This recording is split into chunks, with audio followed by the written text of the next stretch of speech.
The cowboy's heart had turned to stone until she cried in his arms and cracked it open. This is the story of Caleb Redden, a man who'd forgotten how to feel, and Anna Grayson, the woman who taught him to live again.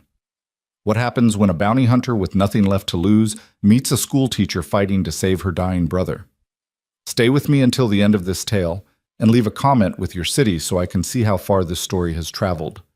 Now, let me take you back to the restless summer of 1876. The dust rose in lazy spirals behind Caleb Redden's horse as he rode into Redemption Creek on that sweltering June afternoon.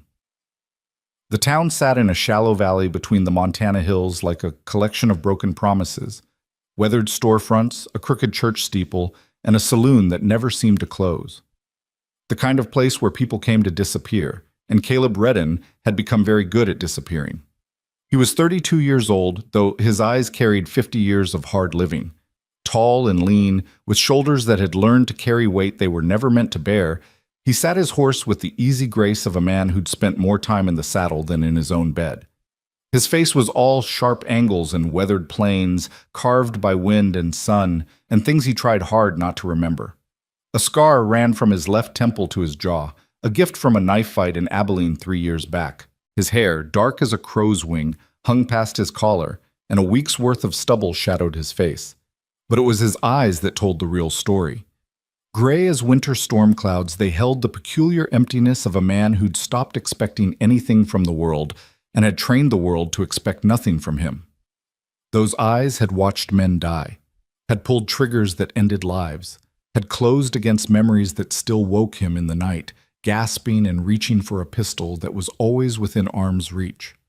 The prisoner he'd brought in, a cattle rustler named Dutch Morrison, sat slumped in his saddle, hands bound, face battered from 5 days of hard riding and one ill-advised escape attempt.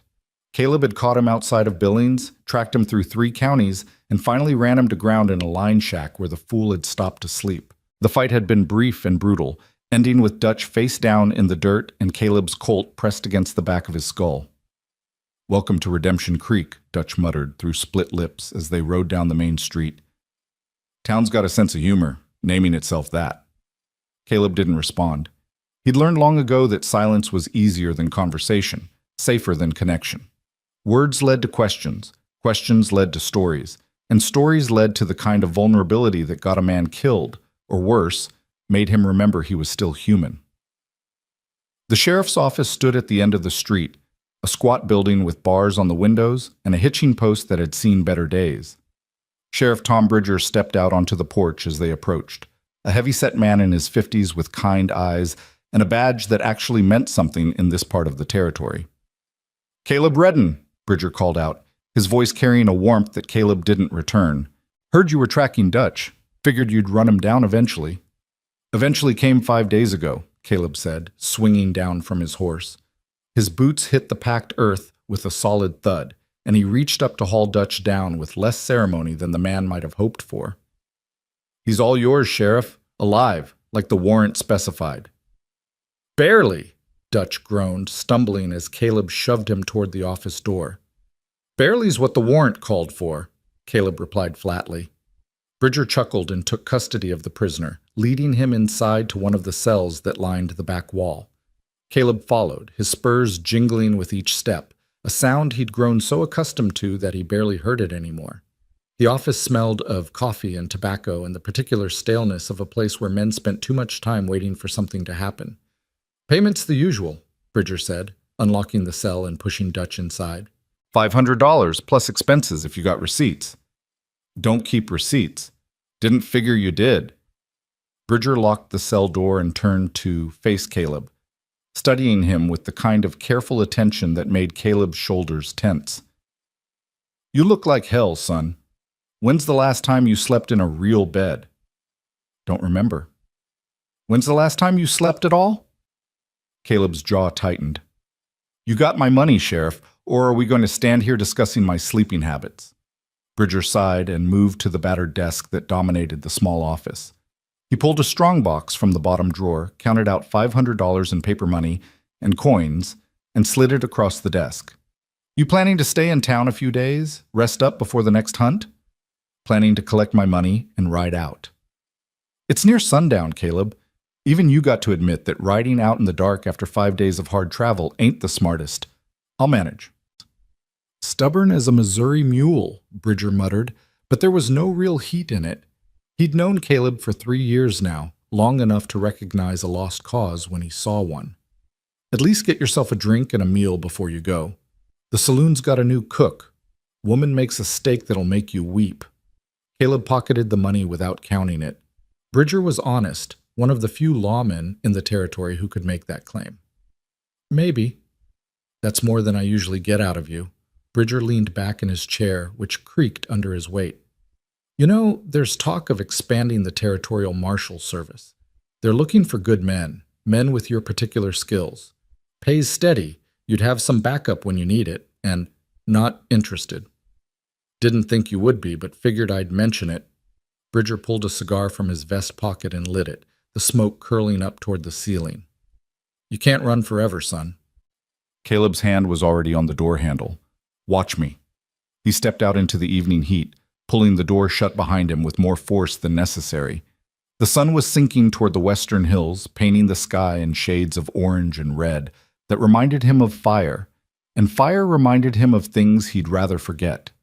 He stood on the porch for a moment, letting his eyes adjust to the changing light, his hand resting unconsciously on the butt of his Colt. The street was busier now, people emerging from their homes and shops as the worst of the day's heat began to fade. A group of miners laughed outside the assay office, counting their earnings. 2 women in respectable dresses walked arm in arm toward the general store, their voices carrying on the still air. A dog barked somewhere, and a child's laughter rang out from between 2 buildings. Normal life, the kind Caleb had stopped believing in. He untied his horse, a bay gelding named Rust, because of the color, and because everything in Caleb's life eventually turned to rust anyway, and led him toward the livery stable. The animal needed rest and feed more than Caleb needed to ride out into the gathering darkness. Bridger had been right about that much, even if Caleb wouldn't give him the satisfaction of admitting it. The livery was run by an old Mexican named Santos, who asked few questions and gave good care to the animals that came through his doors. He nodded to Caleb, took Rust's reins, and led the gelding to a stall without needing to be told what was required. Caleb paid for 2 days' stabling, then stepped back out into the street. The saloon beckoned. The lucky strike, according to the faded sign that hung crooked above the door. It was the kind of establishment that existed in every frontier town. Rough-hewn boards, bat-wing doors, the promise of whiskey, and temporary oblivion. Caleb had been in 100 places just like it, from Texas to the Canadian border, and they all blurred together in his memory like whiskey-soaked dreams. He pushed through the doors into smoke and noise and the particular smell of men who worked hard and drank harder. The interior was what he expected, a long bar running down one side, tables scattered across a sawdust-covered floor, a staircase leading up to rooms he had no interest in visiting. A piano sat silent in one corner, and a handful of men played cards at a table near the back. The bartender, a thick-necked man with a scar through one eyebrow, looked up as Caleb approached. "What'll it be?" "Whiskey. Leave the bottle." Money changed hands. A glass appeared, then a bottle of amber liquid that was probably more raw alcohol than actual whiskey, but Caleb didn't care. He poured, drank, and felt the familiar burn slide down his throat and settle in his chest like an old friend. He poured again. "You're reddin'," a voice said from his left. Caleb turned his head slowly. The speaker was a young man, maybe 22 or 23, with the kind of eager face that hadn't learned disappointment yet. He wore a gun on his hip with the careful pride of someone who wanted people to notice. "I am," Caleb acknowledged, turning back to his drink.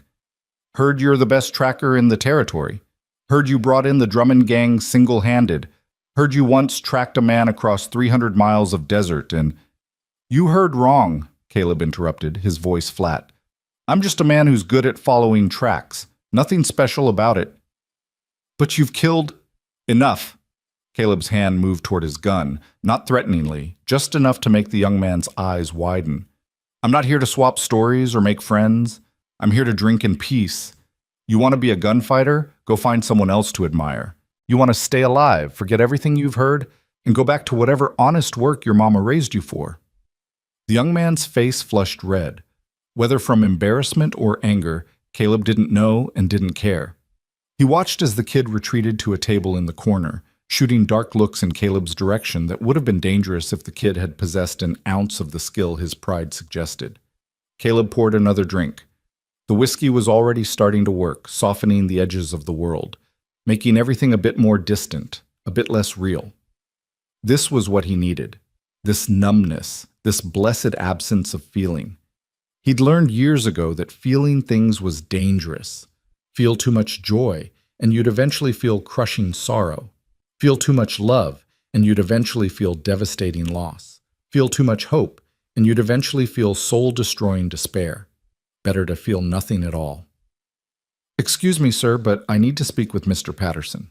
The voice cut through the saloon's din like a bell through fog, clear, educated, utterly out of place.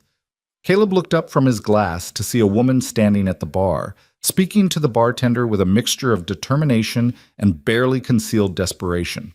She was perhaps 26 or 27, with honey-colored hair pinned up in a style that belonged back east, not in a Montana saloon. She wore a simple gray dress that had seen better days, the fabric worn but clean, the hem let out and re-sewn more than once. But it was her face that caught his attention, delicate features marked by exhaustion, eyes the color of a clear summer sky that held too much worry for someone so young. "Mrs. Grayson," the bartender, apparently Patterson, said with exaggerated patience, "I already told you this morning I can't extend your credit anymore. You've already owed me for 3 weeks." "It's Miss Grayson," she corrected quietly, her hands clasped so tightly together that her knuckles showed white. "And I'm not asking for charity, Mr. Patterson. I'm asking for basic human decency. My brother is very ill.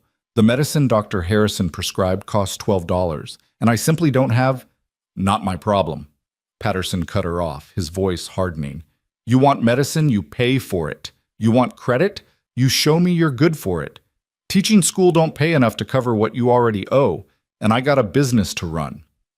Caleb watched her face as the words hit home.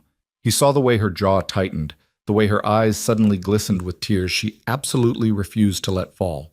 She was fighting to maintain her composure, fighting to keep her dignity, fighting against circumstances that were clearly overwhelming her. "Please," she said, and the single word carried so much weight that even Patterson looked uncomfortable.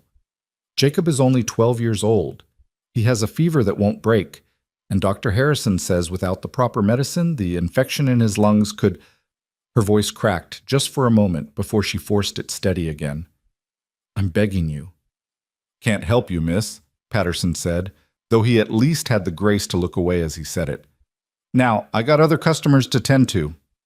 She stood there for a moment longer, her whole body trembling with the effort of not breaking down in front of everyone in the saloon. Then she turned, moving toward the door with her back straight and her head high, even as Caleb saw a single tear escape down her cheek. Something stirred in his chest, something he hadn't felt in so long that he barely recognized it. A flicker of, what? Anger? Sympathy?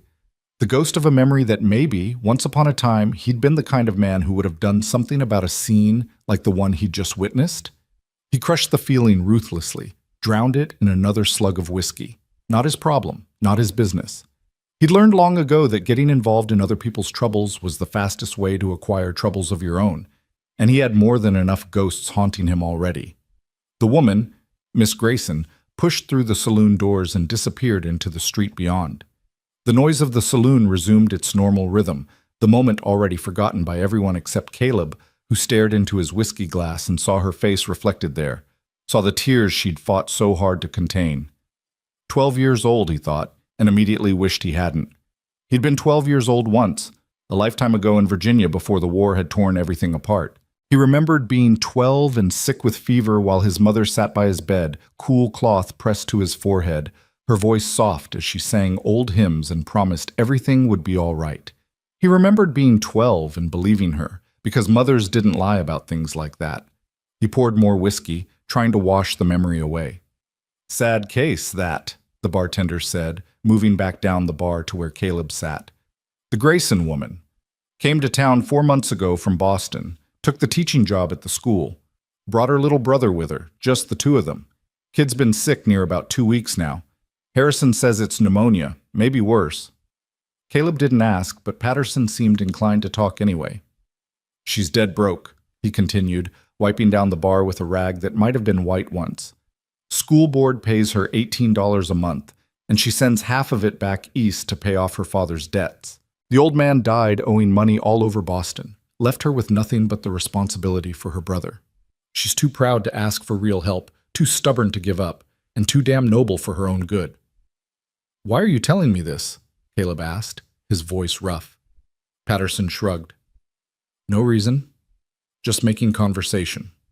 He paused, studying Caleb with shrewd eyes. "Though I did see the way you looked at her, figured maybe there was still some human feeling in that stone heart of yours." "You figured wrong," Caleb said flatly. "Probably did," Patterson agreed, moving away to serve another customer. Caleb sat at the bar for another hour, working his way through the bottle with methodical determination. But no matter how much he drank, he couldn't seem to stop seeing her face. Those blue eyes filled with desperate hope, that single tear escaping despite her best efforts, the way she'd held herself together even as her world was clearly falling apart. He thought about the brother, 12 years old and fighting for his life, while his sister begged strangers for money to save him. He thought about being 12 and sick and scared and having someone who loved you enough to fight for you, even when the fight seemed hopeless. He thought about a lot of things he'd spent 10 years trying not to think about. "Damn it," he muttered under his breath, pushing away from the bar. The bartender looked up. "You leaving already? Bottle's only half gone." "Keep it," Caleb said, tossing some coins on the bar. "And I need to know something. Where does Miss Grayson live?" Patterson's eyebrows rose. "What's it to you?" "Just answer the question." "Little cabin at the east edge of town, past the church. Can't miss it. Only one out that way with a green door." Patterson leaned forward, his voice dropping. "You planning something stupid, Redden?" "Probably," Caleb admitted, already moving toward the door. The evening had cooled considerably. The sky, now deep purple, shot through with the first stars. Caleb stood on the saloon porch for a moment, breathing in air that didn't taste of smoke and whiskey, trying to convince himself to mount Rust and ride out of town like he'd planned. But his feet carried him east instead, past the church with its crooked steeple, past darkened houses where families sat down to supper, past the schoolhouse where Miss Grayson presumably spent her days trying to teach children who probably didn't appreciate the education she was fighting so hard to provide. The cabin appeared exactly as Patterson had described, small, weathered, with a green door that looked like it had been recently painted, probably by Miss Grayson herself. Lamplight glowed in the single window, and as Caleb approached, he could hear the low murmur of voices from inside. He stood on the small porch, his hand raised to knock, wondering what the hell he thought he was doing. This wasn't his problem. This wasn't his business. He'd spent 10 years deliberately avoiding situations exactly like this. Situations where someone needed help, where getting involved meant risking the kind of connection that led to pain. But before he could talk himself out of it, before he could turn and walk away, the door opened. Miss Grayson stood in the doorway, her face pale in the lamplight, her eyes widening in surprise when she saw who was standing on her porch. Up close, he could see the exhaustion etched into her features, the shadows under her eyes, the way her hands trembled slightly as she gripped the doorframe. "Can I help you?" she asked, her voice wary. She'd probably learned to be careful of strange men appearing at her door, especially in a frontier town where women living alone were vulnerable in ways men never had to consider. "Heard you needed medicine for your brother," Caleb said, the words coming out rougher than he'd intended. "Heard it cost $12. Her back straightened, pride warring with desperation across her face. "I don't need charity from strangers, Mr. Redden. Caleb Redden. And I'm not offering charity." "Then what are you offering?" Good question. What was he offering? He reached into his pocket, felt the weight of the money he'd collected from Sheriff Bridger, and pulled out $15. He held it out to her. "I'm offering a loan," he heard himself say. $12 for the medicine, 3 extra in case your brother needs anything else. You can pay me back when the school board pays you next, or whenever you're able. No interest, no pressure. She stared at the money like it might bite her. "Why?" "Does it matter?" "Yes," she said firmly. "It matters a great deal." "I don't know you, Mr. Redden. I don't know why a complete stranger would offer to loan me money and forgive me if I'm suspicious of kindness from men I've never met. Fair enough. He'd be suspicious too, if their positions were reversed. He lowered his hand but didn't put the money away. I was in the saloon when you talked to Patterson, he said. I heard what you said about your brother. I've got the money. You need it. And he paused, searching for words that wouldn't sound weak or sentimental. And I knew someone once who'd have done the same for me if I'd needed it. Consider it paying forward a debt I never got to repay. She studied his face, and he had the uncomfortable sensation of being seen, really seen, for the first time in years. Those blue eyes seemed to look past the scar and the stubble and the carefully maintained walls, right down to something he'd thought long dead. Anna, she said finally, my name is Anna Grayson. Caleb read in. You already said that. The ghost of a smile touched her lips, there and gone so quickly he might have imagined it. She looked at the money again, and he could see the internal battle playing out across her face. Pride against pragmatism, independence against her brother's desperate need. Please, Caleb said quietly, and was surprised to hear the word come from his own mouth. He didn't say please, didn't ask, didn't plead. But somehow this felt different. Let me help. Anna's eyes filled with tears, and this time she didn't try to hide them. He's all I have left, she whispered. Our parents are gone. Our family home is gone. Everything is gone except him. If I lose Jacob... She couldn't finish the sentence. You won't, Caleb said with more certainty than he felt. Take the money, get the medicine, help him fight. She took the bills from his hand slowly, as if they might vanish if she moved too quickly. Her fingers brushed his, and he was startled by the warmth of her touch, by the reminder that skin could be warm, that human contact could be something other than violence. Thank you, she said, her voice breaking. I don't know how to thank you properly, but don't, he interrupted. Don't thank me, just help your brother. She nodded, clutching the money to her chest. Would you like to come in? I have coffee, and it's the least I can offer. No, he said, perhaps too quickly. He saw hurt flash across her face and softened his tone. I need to go, just take care of yourself, Miss Grayson. Anna, she corrected, if you're going to be my creditor, you should at least call me by my name. Anna, he repeated, and the name felt strange on his tongue, too personal, too intimate, too much like the beginning of something he absolutely couldn't afford. He turned to leave, his boots heavy on the wooden porch, already regretting his impulse. He'd broken his own rule, gotten involved, allowed himself to care even for a moment about someone else's troubles. It was weakness, and weakness got you killed in his line of work. Mr. Redden. He stopped, but didn't turn around. The coffee offer stands, Anna said softly. Tonight or any night. I'd like to properly thank the man who may have just saved my brother's life. Caleb stood frozen for a heartbeat, torn between the desperate need to run and the dangerous desire to stay. Finally, without looking back, he said, Maybe, and walked into the gathering darkness. But as he made his way back to the saloon to reclaim what was left of his whiskey, he knew that maybe was a lie. He'd given her the money, done his good deed, and now the smart thing, the only thing, was to collect his horse tomorrow morning and ride out of Redemption Creek, never to return. He'd forget about Anna Grayson and her sick brother. He'd forget about those blue eyes and that single tear and the way she'd looked at him like he might actually be something more than the cold-hearted bounty hunter the world believed him to be.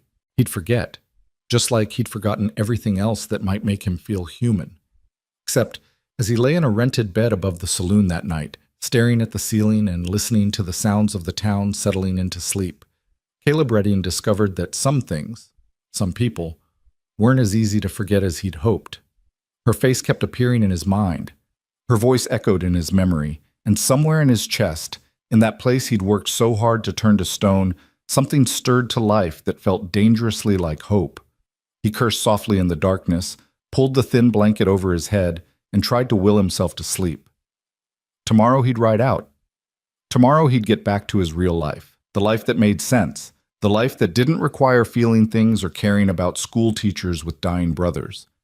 Tomorrow, he'd be the man he'd spent 10 years becoming, hard, cold, alone.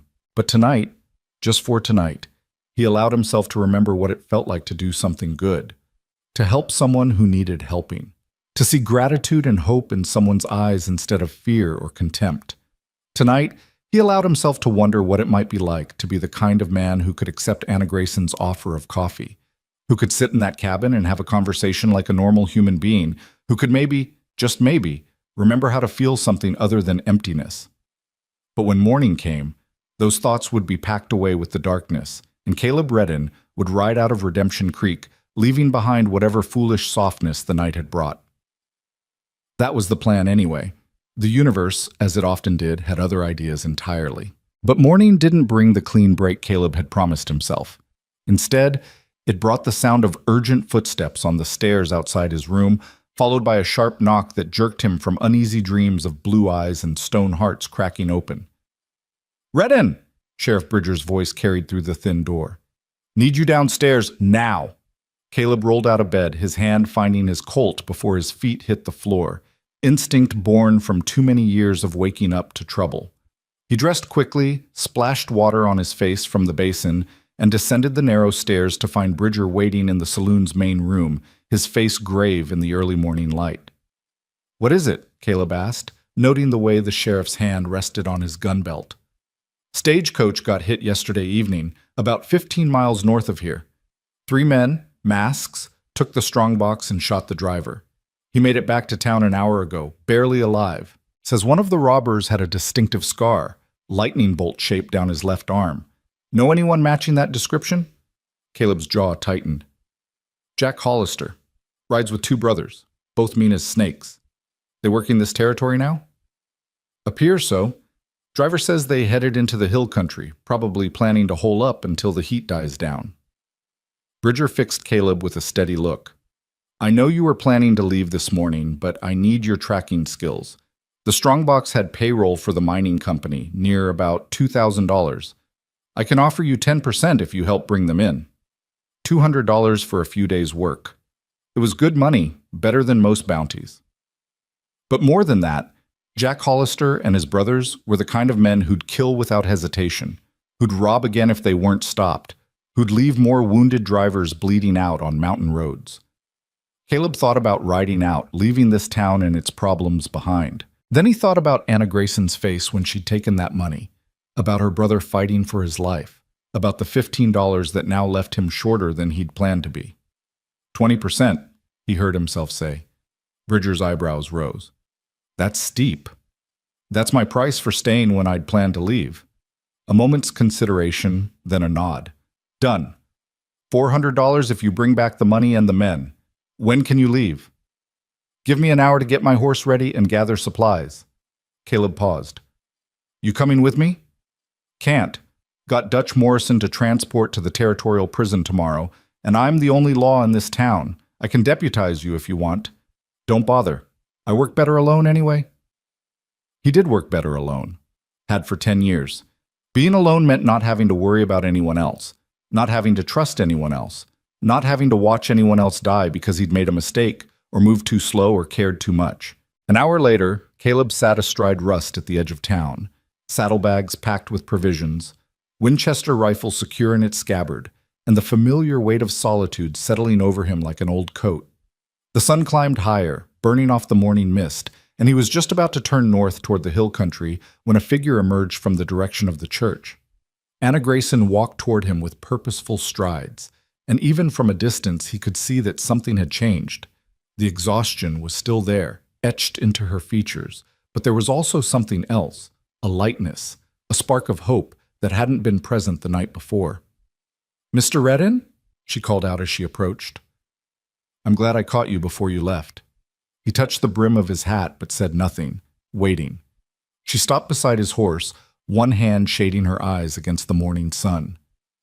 "I wanted to tell you, the medicine is working. Dr. Harrison says Jacob's fever broke during the night.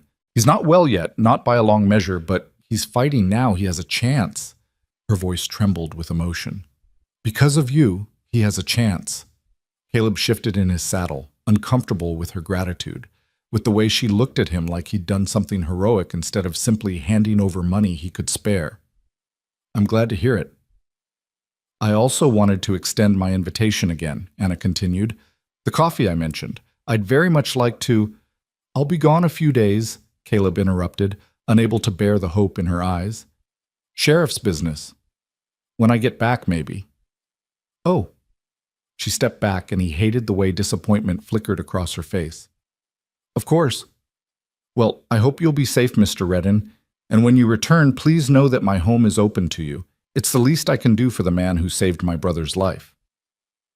He wanted to tell her he hadn't saved anyone's life, that he was just a bounty hunter with too much money and a moment of weakness. He wanted to tell her not to look at him like that, not to smile at him with such warmth, not to make him feel like maybe he was something more than the cold-hearted bastard he'd worked so hard to become. Instead, he just nodded. Take care of yourself, Miss Grayson, and your brother. Anna, she reminded him softly. Please, call me Anna. He didn't answer, just touched his hat brim again and urged Rust into motion. But as he rode north out of Redemption Creek, he could feel her eyes on his back, and the weight of that gaze felt heavier than any gun he'd ever carried. The trail wasn't hard to follow. 3 horses, one carrying extra weight from the strongbox, heading into country Caleb knew well from previous hunts. The Hollister brothers weren't subtle men. They'd left a track that anyone with basic skills could read. But reading a track and catching the men who made it were 2 different things entirely. The first day passed in the methodical rhythm of tracking, watching for broken branches, disturbed stones, the distinctive pattern of horseshoes in soft ground. Caleb pushed hard, knowing that every hour's delay meant the trail grew colder, meant the Hollisters got farther away, or had more time to set up an ambush. He made camp that night in a sheltered ravine, built a small fire just large enough to heat coffee, and sat with his back against a boulder while the darkness gathered around him. This was what he knew, what he was good at, the solitude of the hunt, the simplicity of a clear objective, the absence of complicated feelings or messy human connections. But as he stared into the flames, he kept seeing Anna's face, the way she'd looked at him that morning, with gratitude and something else he was afraid to name, the way her voice had trembled when she'd told him about Jacob's fever breaking, the way she'd said his name, not Redden, not the bounty hunter, but Caleb, like he was an actual person worthy of being known. Stop it, he muttered to himself, pouring more coffee. Focus on the job. The job was what mattered. The job was what he was good at. The job didn't ask him to feel things or care about people or risk the kind of pain that came from letting someone matter. He dozed fitfully that night, jerking awake at every sound, his hand always on his gun. Years of this life had trained him to sleep light, to wake at the snap of a twig or the whisper of movement. It had kept him alive when other men had died. It had also ensured he never truly rested, never fully let his guard down, never allowed himself the luxury of peace. Dawn found him back on the trail, following the Hollisters deeper into the hills. The terrain grew rougher, pine forests giving way to rocky outcroppings and narrow passes where an ambush would be easy to set and hard to escape. Caleb moved carefully, Winchester at the ready, eyes scanning constantly for any sign of danger. He found their first camp around midday, cold ashes, empty cans, the marks where they'd picketed their horses. They'd been careless, confident in their head start, and that confidence would be their downfall. Caleb studied the camp, reading the story it told. 3 men, just as the driver had said. They'd stayed here the previous night, probably feeling safe this far from town, probably already planning how to spend their stolen money. The trail led higher into the mountains, following old game paths and dry creek beds. By late afternoon, Caleb spotted smoke rising from a canyon about 2 miles ahead. He dismounted, tied Rust to a pine tree, and continued on foot, moving with the silence his years as a hunter had taught him. The Hollister brothers had made camp in a box canyon, a natural fortress with high walls and only one entrance. Smart positioning if you were planning to defend against an attack, but it also meant only one way out. Caleb found a position on the canyon rim where he could observe without being seen, settling behind a cluster of rocks as the sun began its descent toward the western peaks. 3 men sat around a fire, passing a bottle between them. Even from a distance, Caleb could identify Jack Hollister, tall, rangy, with that distinctive lightning bolt scar running down his left arm. The two brothers were shorter, stockier, both wearing trail-worn clothing and guns slung low on their hips. The strongbox sat near the fire, still locked, probably waiting until they felt safe enough to break it open. $2,000 plus whatever they could steal in future robberies if they weren't stopped. Caleb watched them drink and laugh, celebrating their successful heist, completely unaware they were being observed. He could take them now. A rifle shot from this position would drop Jack before the man knew what hit him, and Caleb could probably get one of the brothers before they scattered. But probably wasn't certainty, and the third man would be armed and desperate, and taking on three men in a defensive position when you were alone was a good way to get killed. Better to wait. Wait for darkness. Wait for them to drink themselves stupid. Wait for the moment when they'd be vulnerable and careless. Patience had kept Caleb alive when impatience had buried other men, and he'd learned long ago to trust his instincts. As twilight deepened into night, he settled in to watch. The brothers kept drinking, their voices carrying on the still air, boasts about the robbery, arguments about how to divide the money, crude jokes about what they'd do when they reached California. Caleb listened with half his attention, the other half focused on planning his approach. The fire burned lower. The bottle emptied. One by one, the brothers rolled into their bedrolls, leaving only Jack Hollister sitting up to keep watch. But Jack was drunk too, swaying slightly where he sat, his eyes heavy with whiskey and exhaustion. Caleb waited another hour, watched Jack's head nod forward once, twice, then finally settle as the man slumped into sleep. Then he moved. He descended from the canyon rim in silence, every step placed with care, his breathing controlled, his body moving with the predatory grace of a hunter closing in on prey. The canyon floor was shadowed, the fire burned down to embers, and the three men snored in their bedrolls, never knowing death approached on soft feet. Caleb reached the fire, his Colt in one hand, and kicked Jack Hollister's boot. "Wake up!" Jack's eyes snapped open, his hand reaching for his gun, but Caleb's Colt was already pressed against his forehead. "Don't," Caleb said quietly. "Wake your brothers, slow and easy. Any sudden moves and you'll be the first to die, but not the last." Jack's face had gone pale in the dim firelight. He knew who Caleb was. Everyone in the territory knew about Caleb Redden, and no one wanted to face him with a gun to their head. "Redden," he breathed. "How the hell did you—" "Your brothers. Wake them, now," Jack called out, and the two brothers stirred, confused and half asleep.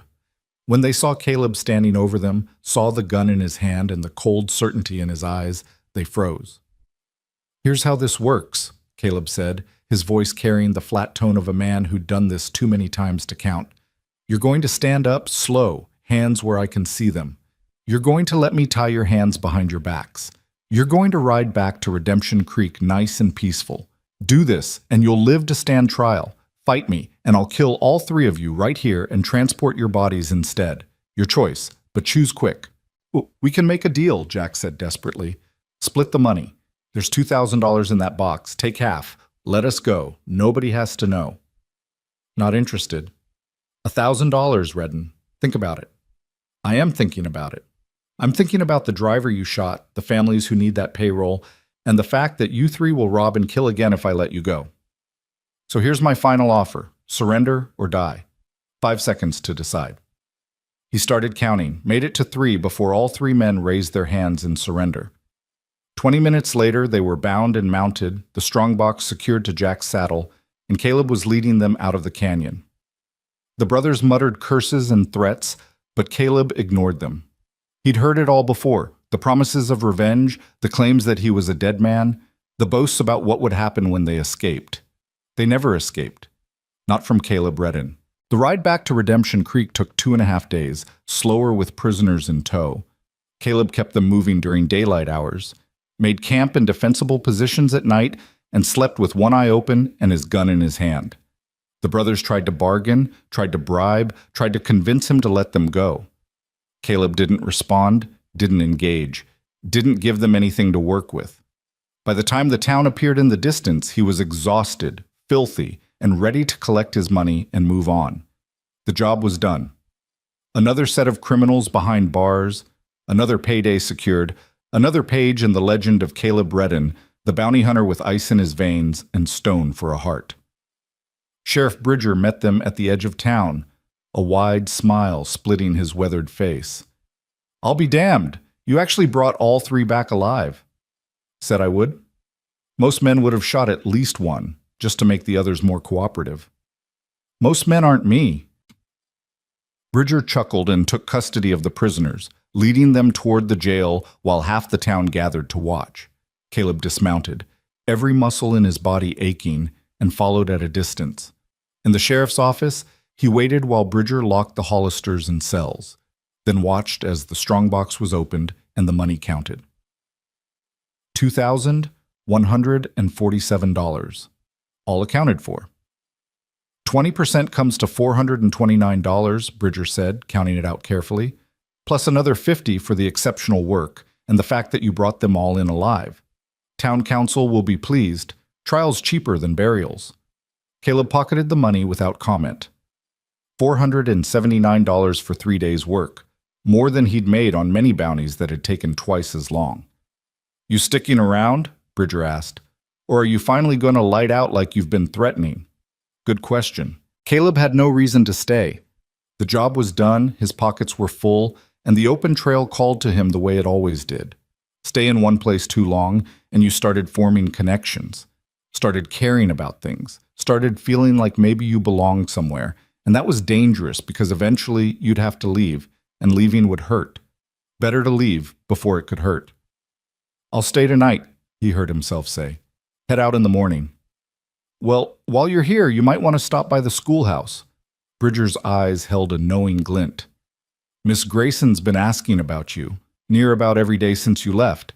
That brother of hers is doing much better, by the way. Saw him up and walking around yesterday, still coughing some, but clearly on the mend." Something warm unfurled in Caleb's chest. Relief, he recognized after a moment. Relief that the boy was healing, that Anna's desperate hope had been rewarded, that the $15 he'd given her had made a difference. "Glad to hear it," he said gruffly. "You know," Bridger leaned back in his chair, studying Caleb with the careful attention of a man who'd spent years reading people. "When you first rode into this territory 3 years ago, you were already hard. But there was still something in you, something almost human. These last few years, I've watched that something disappear, watched you turn into exactly what you pretend to be. A man without feelings, without connections, without anything but the next bounty and the next bottle of whiskey." "Get to your point, Sheriff." "My point is this. Miss Grayson looks at you different than other folks do. She doesn't see the cold-hearted bounty hunter. She sees something else, something you've been trying real hard to bury. Maybe it's time you stopped trying so hard." Caleb stood, his chair scraping against the floor. "My personal life is none of your concern." "You're right, it's not. But I like that school teacher, and I like her brother, and I'd hate to see them hurt because you're too stubborn to admit you might actually give a damn about someone." Bridger held up his hands. "But you do what you think is right. You always do." Caleb left the office without another word, stepping out into the afternoon sun. The town was busier than it had been when he'd left. People going about their daily business, kids running between buildings, the sound of hammers from where someone was building an addition onto the general store. Normal life. The kind that happened when you stayed in one place long enough to put down roots. The kind of life Caleb had given up on 10 years ago. He should go to the saloon, get drunk, sleep it off, and leave at dawn. That was the plan. That was always the plan.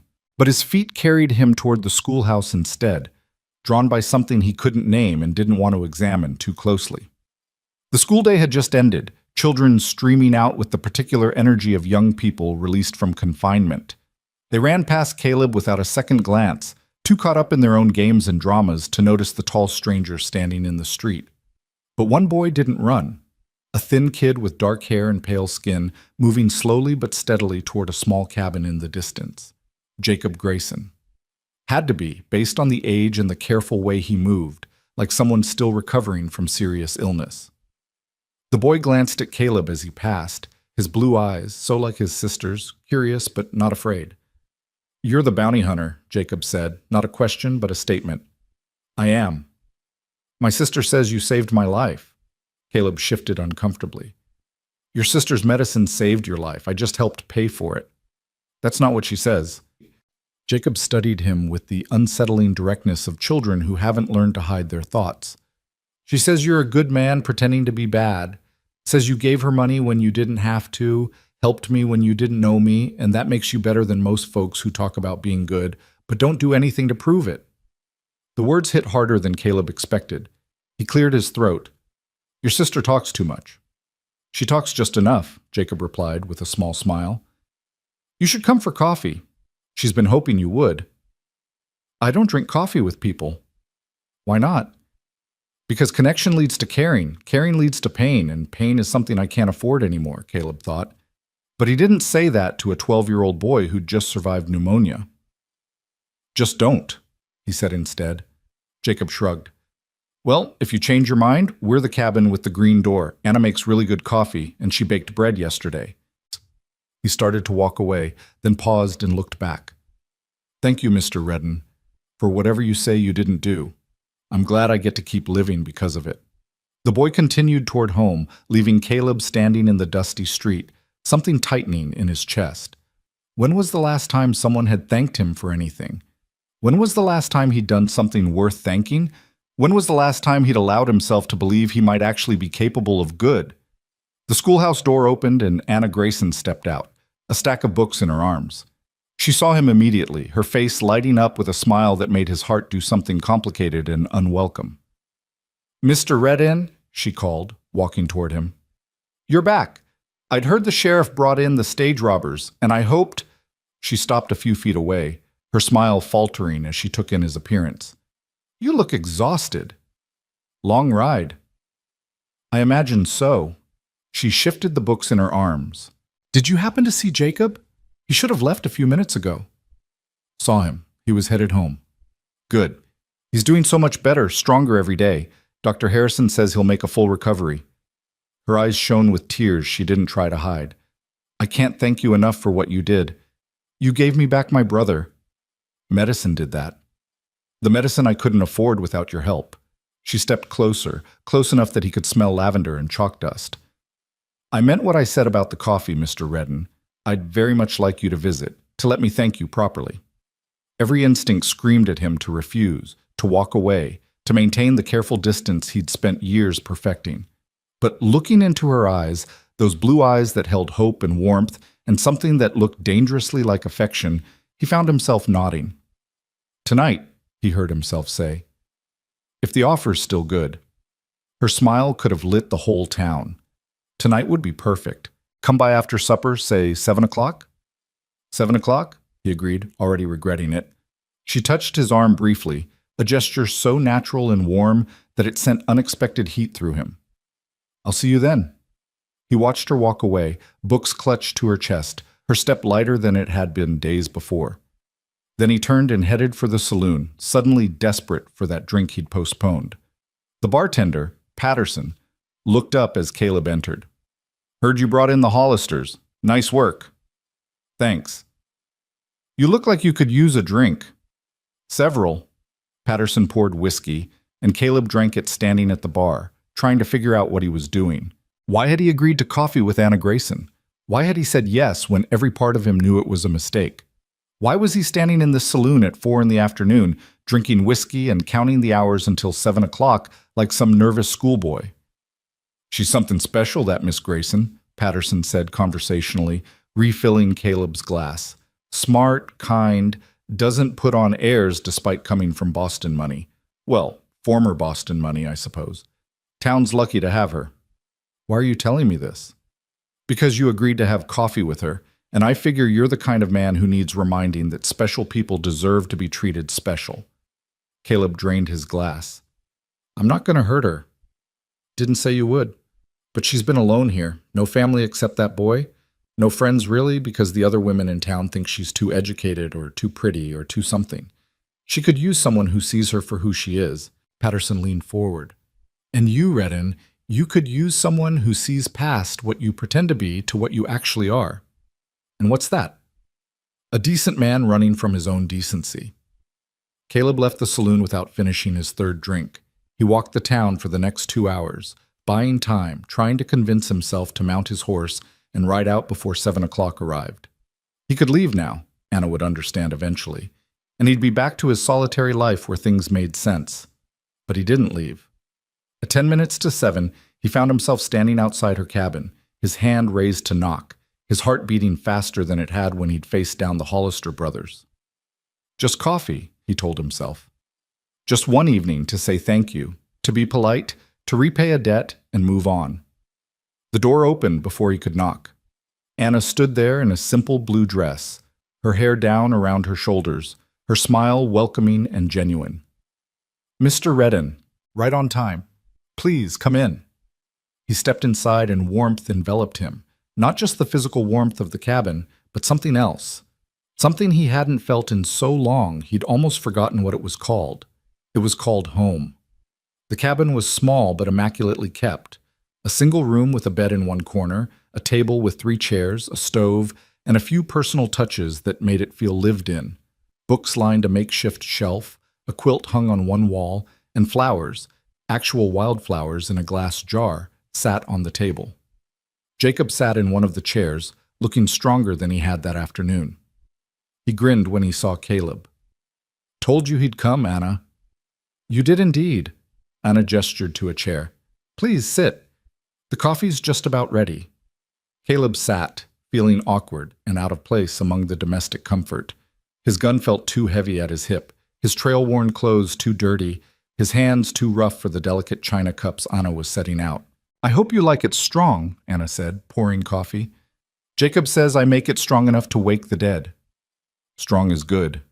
She handed him a cup, their fingers brushing again, and he was struck by how small her hands were compared to his, how soft they looked despite the work he knew she did. These were hands that held chalk and books, that cared for a sick brother, that fought to build a life in a hard land.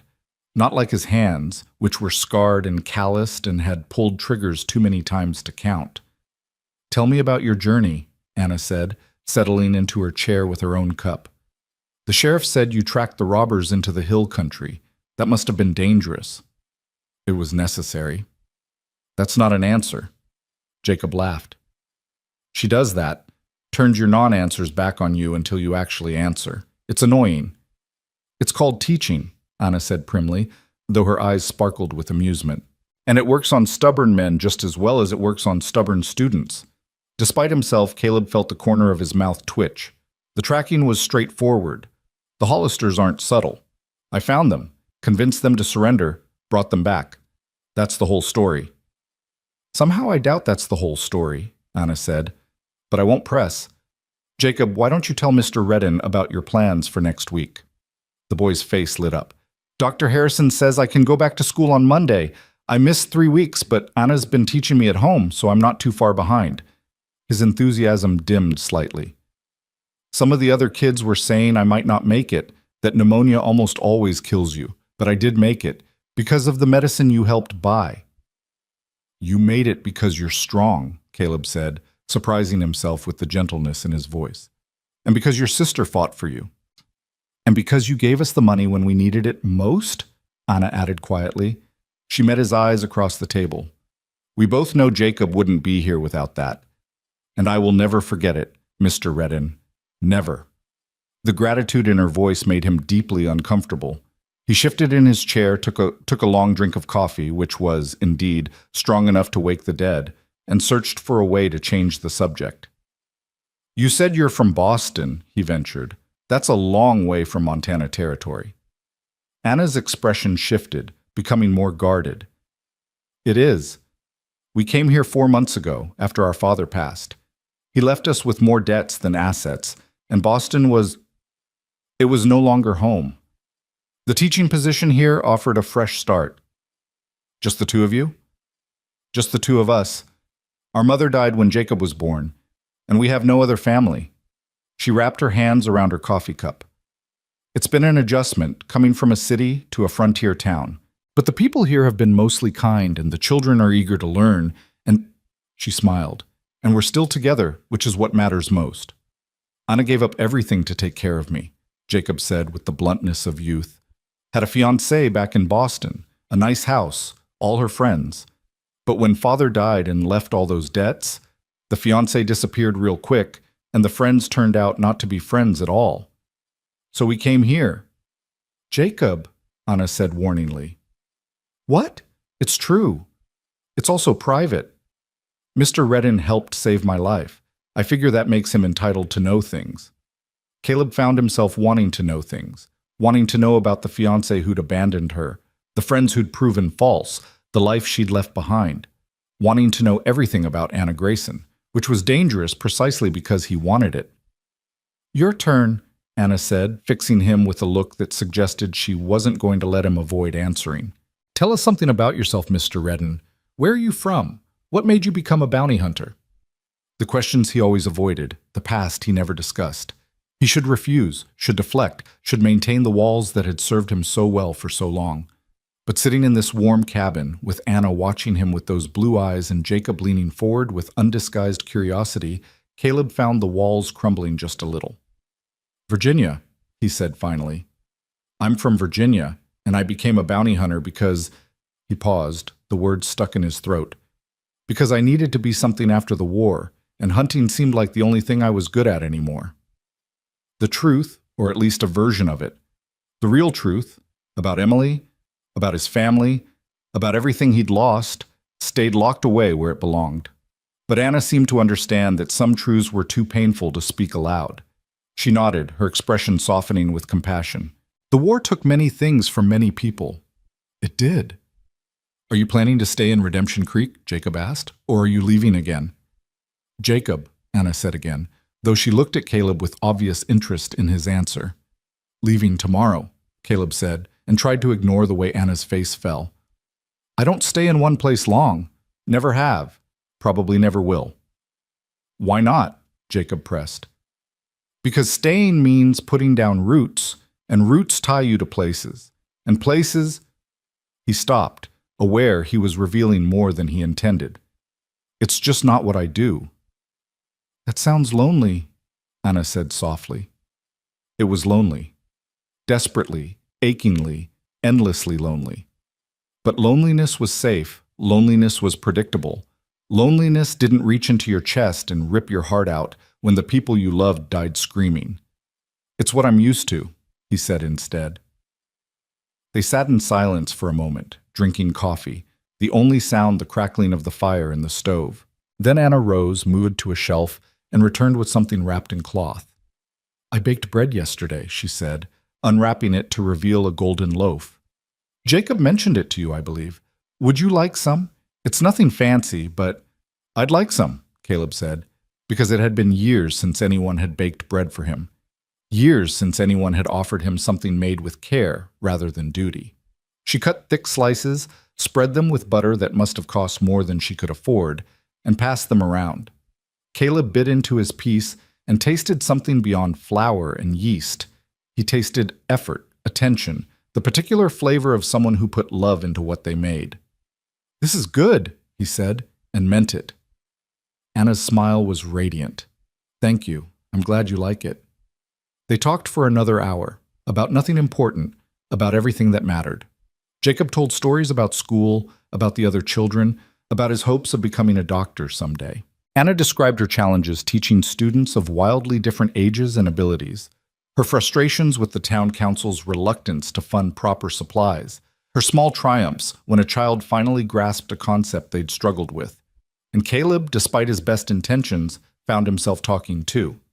About Montana Territory, about the places he'd traveled, about the strange and beautiful things he'd seen. He left out the blood and violence, left out the darkness that soaked most of his memories, but what remained was enough to make Jacob's eyes shine with adventure and Anna's expression warm with interest. For those hours, sitting in that cabin with coffee and bread and conversation, Caleb Redding forgot he was supposed to be a man with a stone heart. He laughed at Jacob's jokes, smiled at Anna's stories, and felt something dangerous stir in his chest, the first faint cracks in walls he'd thought unbreakable. But all good things end, and eventually Jacob's yawns became too obvious to ignore. Anna shooed him to bed with practiced efficiency, tucking him in with a tenderness that made Caleb's throat tight. Thank you for coming tonight, Anna said when she returned to the table. I know it wasn't easy for you. Why do you say that? Because everything about you suggests a man who spent years avoiding exactly this kind of evening. She sat down across from him, her hands folded on the table. But I'm glad you came anyway. It meant a lot to Jacob. It meant a lot to me. He should leave now, before this went any further. Should stand up, thank her for the coffee, and walk out that door back to his solitary life. Instead, he heard himself ask, "Why did you really leave Boston?" Anna's hands tightened around each other. "I told you, the debts, the teaching position, that's not all of it." She met his eyes, and in them he saw pain that matched his own. "No," she admitted quietly. "That's not all of it." Silence stretched between them, heavy with unspoken things. Finally, Anna took a deep breath. "My father gambled," she said. "Lost everything, the house, the money, even the furniture. When he died, creditors came calling for debts I didn't even know existed. My fiancé, Charles, he was from a good family, respected, wealthy. When he learned about the debts, when he realized I came with financial burden rather than fortune," her voice hardened. "He ended our engagement the very day of my father's funeral, said he couldn't be associated with scandal. He was a fool." "He was practical," Anna corrected, though her eyes shone with unshed tears. "And he made me realize that everything I'd built in Boston was built on lies, false friends, false love, false security. So when the teaching position here became available, I took it. Better to start over in a place where nobody knows you than to stay somewhere everyone knows you failed. You didn't fail. Who? Your father failed? Your fiancé failed? You just kept going." "Did I?" She wiped at her eyes impatiently. "Some days it doesn't feel like I'm keeping going. It feels like I'm barely surviving, holding on by my fingernails, one disaster away from completely falling apart." She laughed bitterly. "And then Jacob got sick, and I couldn't even afford the medicine to save him. What kind of sister does that make me? The kind who begged strangers for help rather than watching him die. The kind who fought when most people would have given up." Caleb leaned forward, surprised by the intensity in his own voice. "You're stronger than you think, Anna Grayson." She looked at him, really looked at him, and something shifted in the air between them. Something electric, something dangerous, something that made his pulse quicken and his breath catch. "What are you running from, Caleb Redden?" she asked softly. "What hurt you so badly that you'd rather be alone than risk connection?" The question hit like a physical blow. No one had asked him that in 10 years. No one had seen past the cold exterior to the wounded man beneath. No one had dared. He stood abruptly, his chair scraping against the floor. "I should go." "Don't." Anna stood too, moving around the table to stand in front of him. "Don't run. Not yet." "I'm not running." "Yes, you are. You've been running since the moment you agreed to come here tonight, maybe longer." She reached out, hesitated, then placed her hand on his arm. "What are you so afraid of?" "Everything. Loss, pain, caring about someone enough that their death would destroy him. Opening his heart only to have it shattered again. Believing that maybe, just maybe, he deserved something good only to watch it slip through his fingers." "I can't," he said roughly. "Can't what you're asking. Can't be what you want." "I'm not asking you to be anything except honest. With me. With yourself." Her hand remained on his arm, warm and steady. "I know pain when I see it, Caleb. I know what it looks like when someone's carrying more weight than they should. And I know you're a good man, no matter how hard you try to convince everyone otherwise. You don't know me. Maybe not, but I'd like to." Her blue eyes held his, unflinching. "I'd like to know the man who saved my brother, who brought in criminals without killing them, who drinks his coffee black and laughs at 12-year-old boys' jokes even when he doesn't mean to. I'd like to know Caleb, not the bounty hunter, not the legend, just the man." The words broke something inside him, something he'd thought long dead. He stood there, frozen, Anna's hand on his arm, her eyes on his face, and for the first time in 10 years, Caleb Redden felt the stone around his heart begin to crack. "I had someone once," he heard himself say, the words dragged from somewhere deep and dark. "Someone I loved more than my own life. She died. They all died. And I—" His voice broke. "I couldn't save them. Couldn't stop it. Could only watch and know it was my fault." Anna's hand slid down his arm to his hand, her fingers interlacing with his. "That's a heavy burden to carry alone. It's the burden I deserve. No one deserves that kind of pain." She squeezed his hand. But maybe you've carried it long enough. Maybe it's time to set it down. He wanted to. God, how he wanted to. Wanted to lay down the guilt and grief and self-hatred, wanted to believe he could be more than the cold-hearted hunter everyone believed him to be, wanted to think that maybe, impossibly, this woman with her blue eyes and gentle strength could help him find his way back to being human. But wanting wasn't enough. Wanting hadn't saved Emily, hadn't protected his family, hadn't stopped the world from burning. "I'm leaving tomorrow," he repeated, his voice rough with emotion. "That hasn't changed." "I know," Anna said softly. "But maybe you'll come back someday.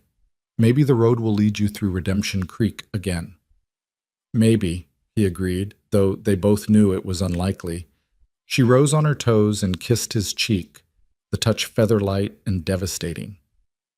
"Thank you for tonight, Caleb, for the coffee, for the conversation, for letting me see the real you, even if only for a moment." He couldn't speak, couldn't move, could only stand there feeling the warmth of her lips on his skin and the terrible, wonderful ache in his chest. Then he was at the door, his hand on the handle, looking back at her one last time. She stood in the lamplight, beautiful and brave, and everything he couldn't allow himself to have. "Anna," he said, then stopped, unsure what else to say. "Go safely," she whispered. "Come back whole." He left before he could do something stupid like promise to return, like tell her she'd cracked his heart open wider than he'd thought possible, like admit that leaving her was going to be harder than he'd imagined. Outside, the night was cool and clear, stars scattered across the sky like diamonds on black velvet. Caleb stood on her porch for a long moment, breathing in the mountain air, trying to collect the pieces of himself that seemed to have scattered inside that warm cabin. Then he walked back toward the saloon, his steps heavy, his heart heavier. Tomorrow, he'd ride out. Tomorrow, he'd return to his solitary life. Tomorrow, he'd forget about Anna Grayson and her brother and the way she made him feel almost human again. Tomorrow. But tonight, he lay in his rented bed and stared at the ceiling, his cheek still warm where she'd kissed him, his hand still tingling where she'd held it, and his carefully constructed walls beginning to crumble in earnest. Tomorrow came with a pale dawn that found Caleb already awake, having barely slept at all. He packed his saddlebags with mechanical efficiency, checked his weapons, and settled his bill with the saloon keeper before most of the town had stirred from their beds. The smart thing, the safe thing, was to leave before Anna woke, before he had to see those blue eyes one more time and feel his resolve weaken further. But fate, it seemed, had other plans. As he led Russ toward the edge of town, the schoolhouse door opened and Anna emerged, a shawl wrapped around her shoulders against the morning chill. She saw him immediately, and for a moment they simply stood there, 50 feet apart, the rising sun painting the sky behind her in shades of pink and gold. She walked toward him slowly, her expression unreadable in the early light. When she reached him, she didn't speak at first, just looked up at him with those eyes that seemed to see straight through every defense he'd ever built. "I thought you might leave early," she said finally. "Hoped you wouldn't, but thought you might. It's better this way." Better for whom? He didn't have an answer for that. Or rather, he had several answers, none of which felt true when spoken aloud. "I brought you something," Anna said, pulling a small cloth-wrapped bundle from her pocket. "It's not much, just some bread and cheese for the road. I know you're probably well supplied, but I thought—" She stopped, looking down at the bundle in her hands. "I wanted you to have something to remember us by." The yes hit him harder than it should have. Not just her, but Jacob, too. Both of them, woven into his thoughts, taking up space in his carefully guarded heart. He took the bundle, their fingers brushing in the exchange, and felt that now familiar warmth spread through him. "Thank you." "Will you really never come back?" The question was quiet, almost hesitant, as if she was afraid of the answer. "I don't know," he admitted, because lying to her felt impossible. "I don't make plans beyond the next job, the next town. Never have." "That sounds exhausting." "It's safe." "Safe," she repeated, and there was something in her voice, disappointment, maybe, or understanding, or both. "Yes, I suppose it is. No risk, no pain, no connection, no loss." She looked up at him. "But also no joy, Caleb, no love, no reason to wake up in the morning beyond simple survival." Survival's enough. Is it? She stepped closer, close enough that he could smell lavender in her hair. Because from where I stand, you look like a man who's been surviving for so long that he's forgotten how to actually live. The words struck deep, carving into places he'd thought sealed off. She was right, of course. He'd stopped living the day Emily died, stopped believing in anything beyond making it to the next sunrise. 10 years of survival, of emptiness, of existing without purpose or hope or anything resembling joy. I don't know how to do anything else, he said, and the admission cost him more than he expected. Then maybe it's time to learn. Anna reached up, her hand gentle against his scarred cheek. Or maybe it's time to remember, because I don't believe you've forgotten completely. I think you're just afraid of what remembering might cost you. He should pull away, should mount his horse, and ride out before this conversation went any further. But her hand on his face felt like absolution, like the promise of something he'd given up on, and he couldn't make himself move. What do you want from me, Anna? Nothing you're not ready to give, just... She paused, her eyes searching his. Just don't close yourself off completely. Don't let the stone win. Somewhere inside you is the man who helped a stranger's dying brother, who sat in my cabin and laughed with a 12-year-old boy, who looked at me like maybe I wasn't alone in this world after all. That man deserves better than endless running. Before he could respond, before he could find words adequate to the moment, she rose on her toes and kissed him. Not on the cheek this time, but on the lips, soft, brief, devastating in its tenderness. Then she stepped back, her cheeks flushed, her eyes bright. Come back when you're ready to stop running, Caleb Redden. We'll be here. She turned and walked away before he could answer, her shawl trailing behind her in the morning breeze, leaving him standing in the street with a cloth-wrapped bundle in one hand and his heart threatening to crack completely open. He watched until she disappeared into the schoolhouse, then forced himself to mount Rust and turn north, away from Redemption Creek, away from Anna Grayson, away from the dangerous possibility of something he'd thought lost forever. The first day's ride was torture.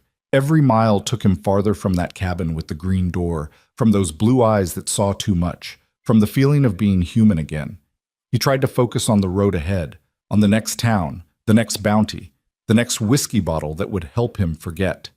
But he couldn't forget the taste of her kiss, or the weight of her words, or the terrible, wonderful knowledge that she'd cracked something inside him that might never fully close again. He made camp that night in a pine grove, built a small fire, and unwrapped the bundle Anna had given him. The bread was still soft, the cheese sharp and good. He ate slowly, savoring each bite not because of the food itself, but because her hands had prepared it, because it was a gift given freely without expectation of return. The loneliness hit him like a physical blow. How many years had he eaten alone, slept alone, ridden alone? How many sunrises had he watched with no one to share them with? How many nights had he lain awake, surrounded by silence so complete it felt like dying? Too many. God, too many. But the alternative, letting someone in, caring again, risking the kind of loss that had nearly destroyed him, that felt impossible. Emily's death had taught him that loving someone gave them the power to annihilate you, that opening your heart meant handing someone else the knife to carve it out. He'd barely survived that lesson the first time. He wouldn't survive it again. Better to be alone. Better to be safe. He repeated it like a mantra as he spread his bedroll, as he checked his weapons, as he lay down under stars that suddenly seemed colder and more distant than they had just days before. 3 days later found him in a mining town called Silver Ridge, collecting information on a claim jumper wanted for murder. The work was straightforward, the pay decent, and it should have been enough to distract him from thoughts of blue eyes and gentle hands. It wasn't. Anna haunted him. In the face of a school teacher he passed on the street, in the sound of children's laughter from a nearby schoolhouse, in every woman who showed kindness to someone in need.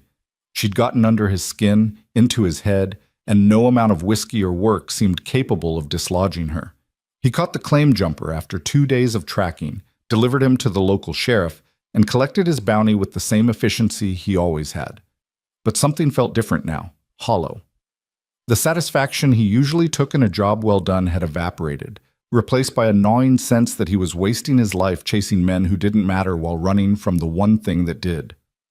A week became 2. He drifted north, taking jobs as they came, sleeping in saloons and lined shacks, maintaining the careful distance from humanity that had served him for so long. But the distance didn't feel protective anymore. It felt suffocating. He was in a town called Millerville 3 weeks after leaving Redemption Creek, when the telegram arrived.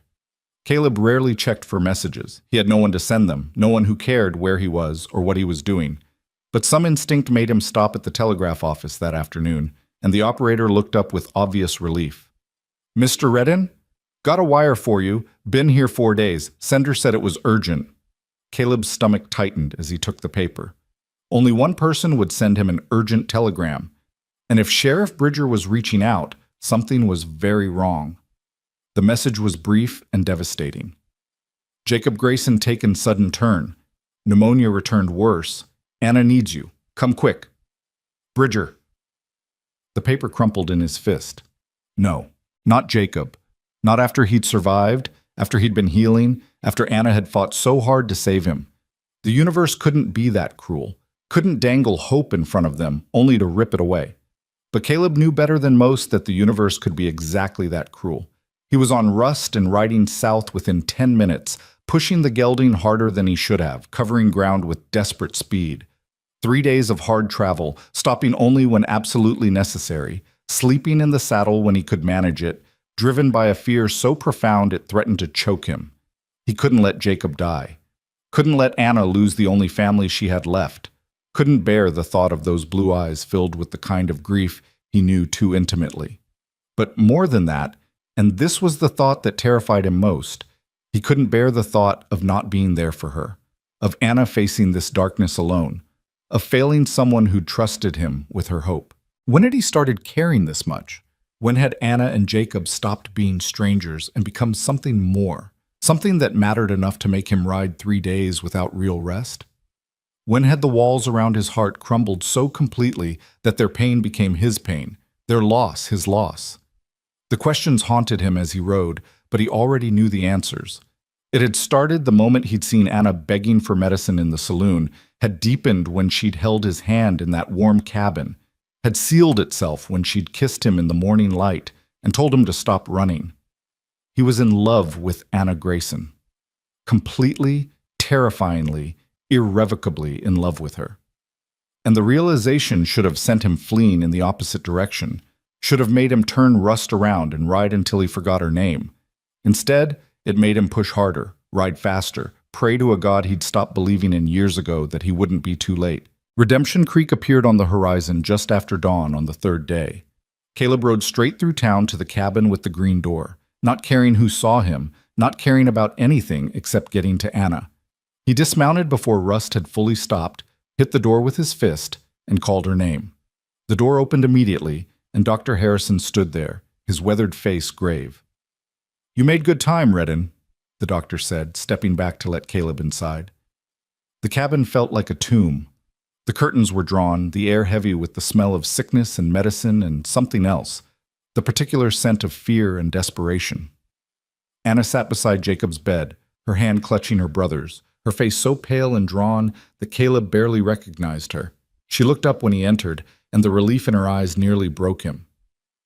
"You came," she whispered, her voice raw from crying. "Of course I came." He moved to her side, knelt beside her chair, and took her free hand in both of his.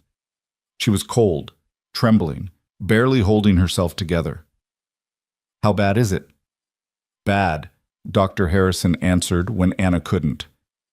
"The pneumonia came back with a vengeance 5 days ago. His lungs are filling with fluid faster than I can drain them. The fever's been over 104 for 2 days now. I've tried everything, but..." He shook his head. "I'm sorry, Miss Grayson. I don't think there's anything more I can do." "No." The word tore from Anna's throat. "No, there has to be something. Another medicine, another treatment, something." "I've given him everything available in Montana Territory," Harrison said gently. "There are treatments in Denver, new medicines from Europe, but they're weeks away even if we could afford them, and Jacob doesn't have weeks. He has days at most, maybe hours." Anna made a sound like a wounded animal, her grip on Caleb's hand tightening until her nails drew blood. He looked at Jacob. The boy was unconscious, his breathing shallow and labored, his skin waxen, his lips tinged blue. This was how death looked. Caleb had seen it enough times to recognize the signs. "Leave us," Caleb said to the doctor, his voice rough. "Please." Harrison nodded and gathered his things. "I'll check back this evening. If anything changes, send for me immediately." He paused at the door, looking back at Anna with obvious compassion. "I'm truly sorry, Miss Grayson. He's a good boy. Deserves better than this." When the door closed, Anna finally broke. Great, racking sobs shook her whole body as she collapsed against Caleb's shoulder, years of strength and stoicism crumbling under the weight of impending loss. "I can't lose him," she sobbed into Caleb's chest. "I can't. He's all I have, all that's left of my family. If he dies, I'm alone, completely alone." Caleb held her, one hand stroking her hair, the other tight around her shaking shoulders. He'd held dying men on battlefields, had watched friends breathe their last. But this was different. This was Anna's pain, Jacob's life, and it mattered in a way nothing had mattered in 10 years. "You're not alone," he said fiercely. "Do you hear me, Anna? You're not alone. I'm here. I'm not leaving." "You always leave," she said, the words muffled against his shirt. "Not this time." He pulled back just enough to look into her eyes, to let her see the truth in his face. "Not ever again, if you'll have me. I'm done running, Anna. Done pretending I don't care. Done being the man with the stone heart. You cracked it open, you and Jacob both, and I—" His voice broke. "I love you. I think I've loved you since the moment you refused to let pride stop you from saving your brother, and I'll be damned if I'm going to let you face this alone." Fresh tears spilled down her cheeks, but these were different. Not just grief, but something else. Hope, maybe. Or gratitude. Or the beginnings of love returned. "He's dying, Caleb," she whispered. "Dr. Harrison said—" "I know what he said. But Jacob's strong. He fought this once before, and he can fight it again. He's 12 years old. He's already fought more than any child should have to fight. Then we'll fight for him." Caleb stood, his jaw set with determination. "Harrison said there are treatments in Denver. New medicines. How far is Denver?" 3 days hard ride, maybe 4. But even if we could get there, even if we could find the medicines, Jacob doesn't have that kind of time, and we certainly don't have that kind of money. I have money. $400 from bringing in the Hollisters, plus another $300 from jobs since then. That enough? Anna stared at him. "Caleb, that's your money. I can't—" "It's not mine. It's ours. Yours, Jacob's, mine. And money's no good to me if I let someone I love die because I was too stubborn to spend it." He moved to the bed, looked down at Jacob's unconscious form. "He's a good kid, Anna. Smart, brave, kind. World needs more people like him, fewer people like me." "Don't say that." "It's true. But maybe—" He turned to look at her, letting her see past every wall, every defense, every carefully maintained distance. "Maybe I can be better. Maybe loving you, helping him, staying here instead of running, maybe that makes me something more than just a hunter with blood on his hands." Anna rose from her chair and came to him, her arms wrapping around his waist, her head against his chest. He could feel her heartbeat, rapid and fragile, could feel the tears soaking through his shirt. "You're already more than that," she said softly. "You've always been more than that." They stood like that for a long moment, holding each other while Jacob's labored breathing filled the cabin. Then Caleb gently extracted himself from her embrace. "I'm going to Denver," he announced. "I'll ride hard, get whatever medicines Harrison says might help, and be back in 4 days, 5 at most." "Caleb, that's impossible. Even if you kill your horse getting there, even if everything goes perfectly, then it goes perfectly. What's the alternative, Anna? Stand here and watch him die?" He took her face in his hands, his thumbs wiping away tears.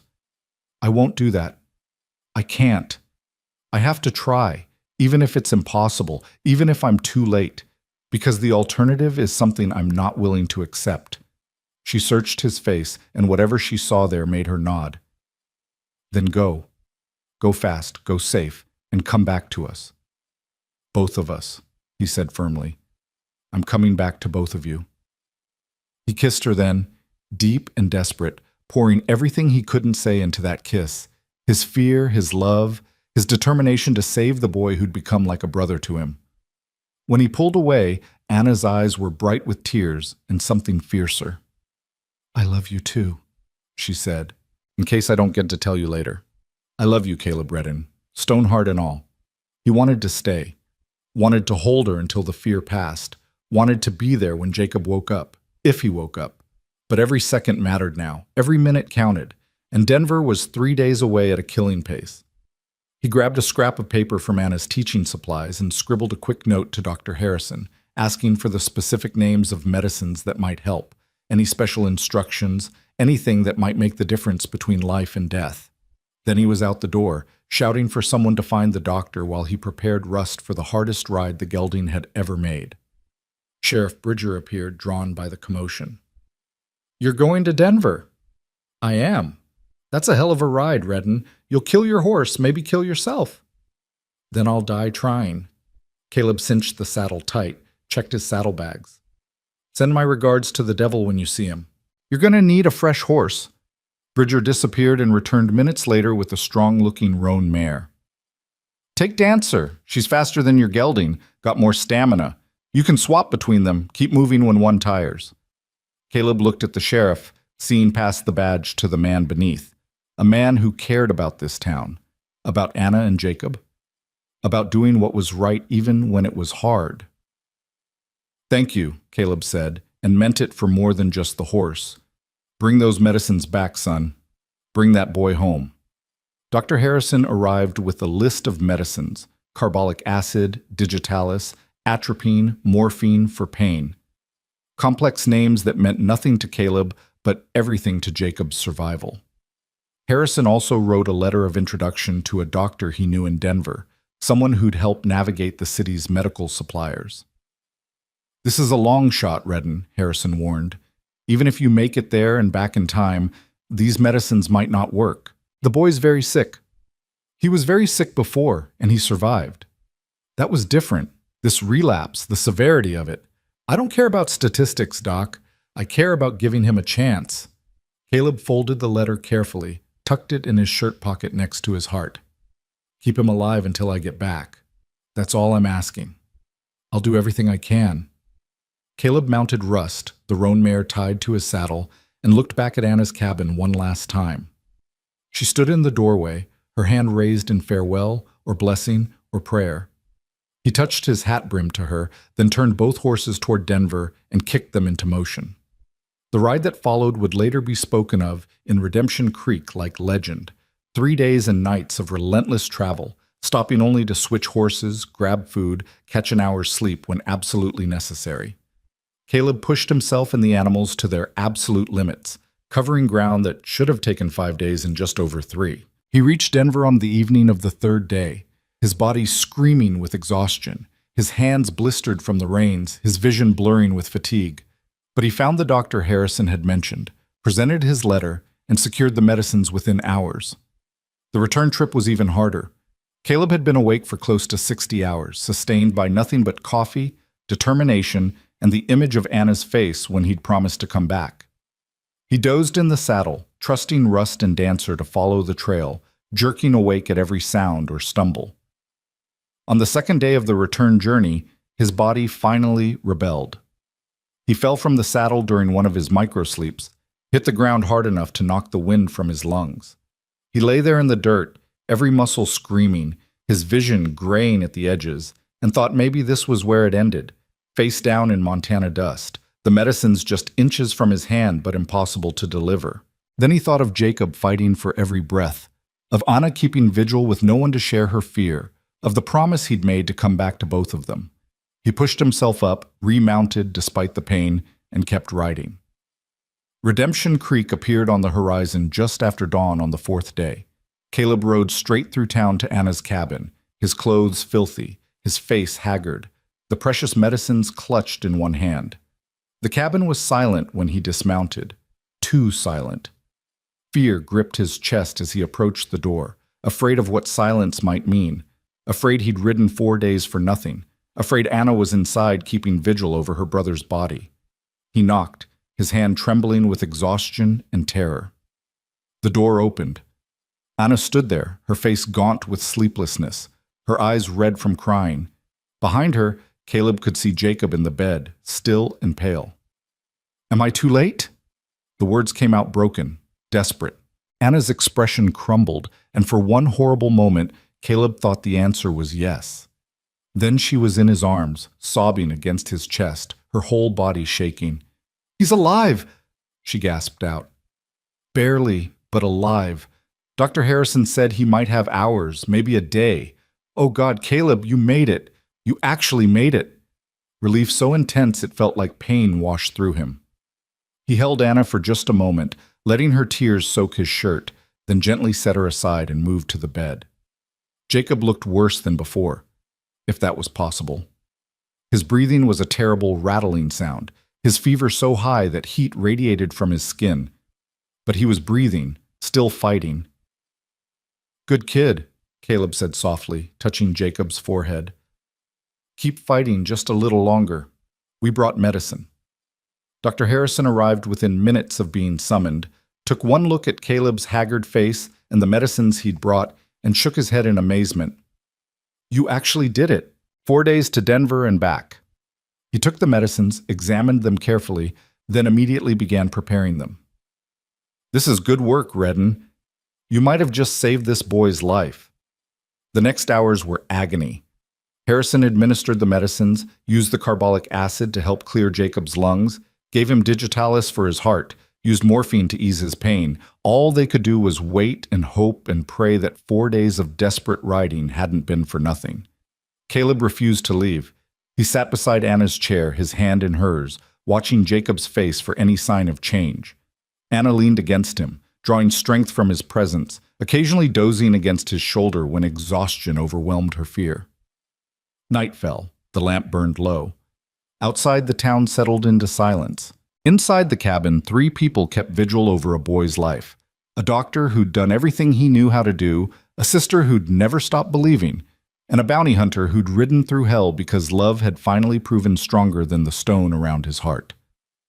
Sometime near midnight, Jacob's fever broke. It wasn't dramatic, no sudden awakening, no miraculous recovery. Just a gradual cooling of his skin, a slight easing of his breathing, a subtle shift from dying to fighting. But Harrison noticed it immediately, checked his pulse, listened to his lungs, and turned to them with cautious hope. The fever's dropping, his breathing's improving, the medicines are working. Anna's grip on Caleb's hand tightened painfully. Will he? "He's not out of danger yet," Harrison cautioned. "The next 24 hours will tell us for certain. But this is the first real improvement I've seen in days.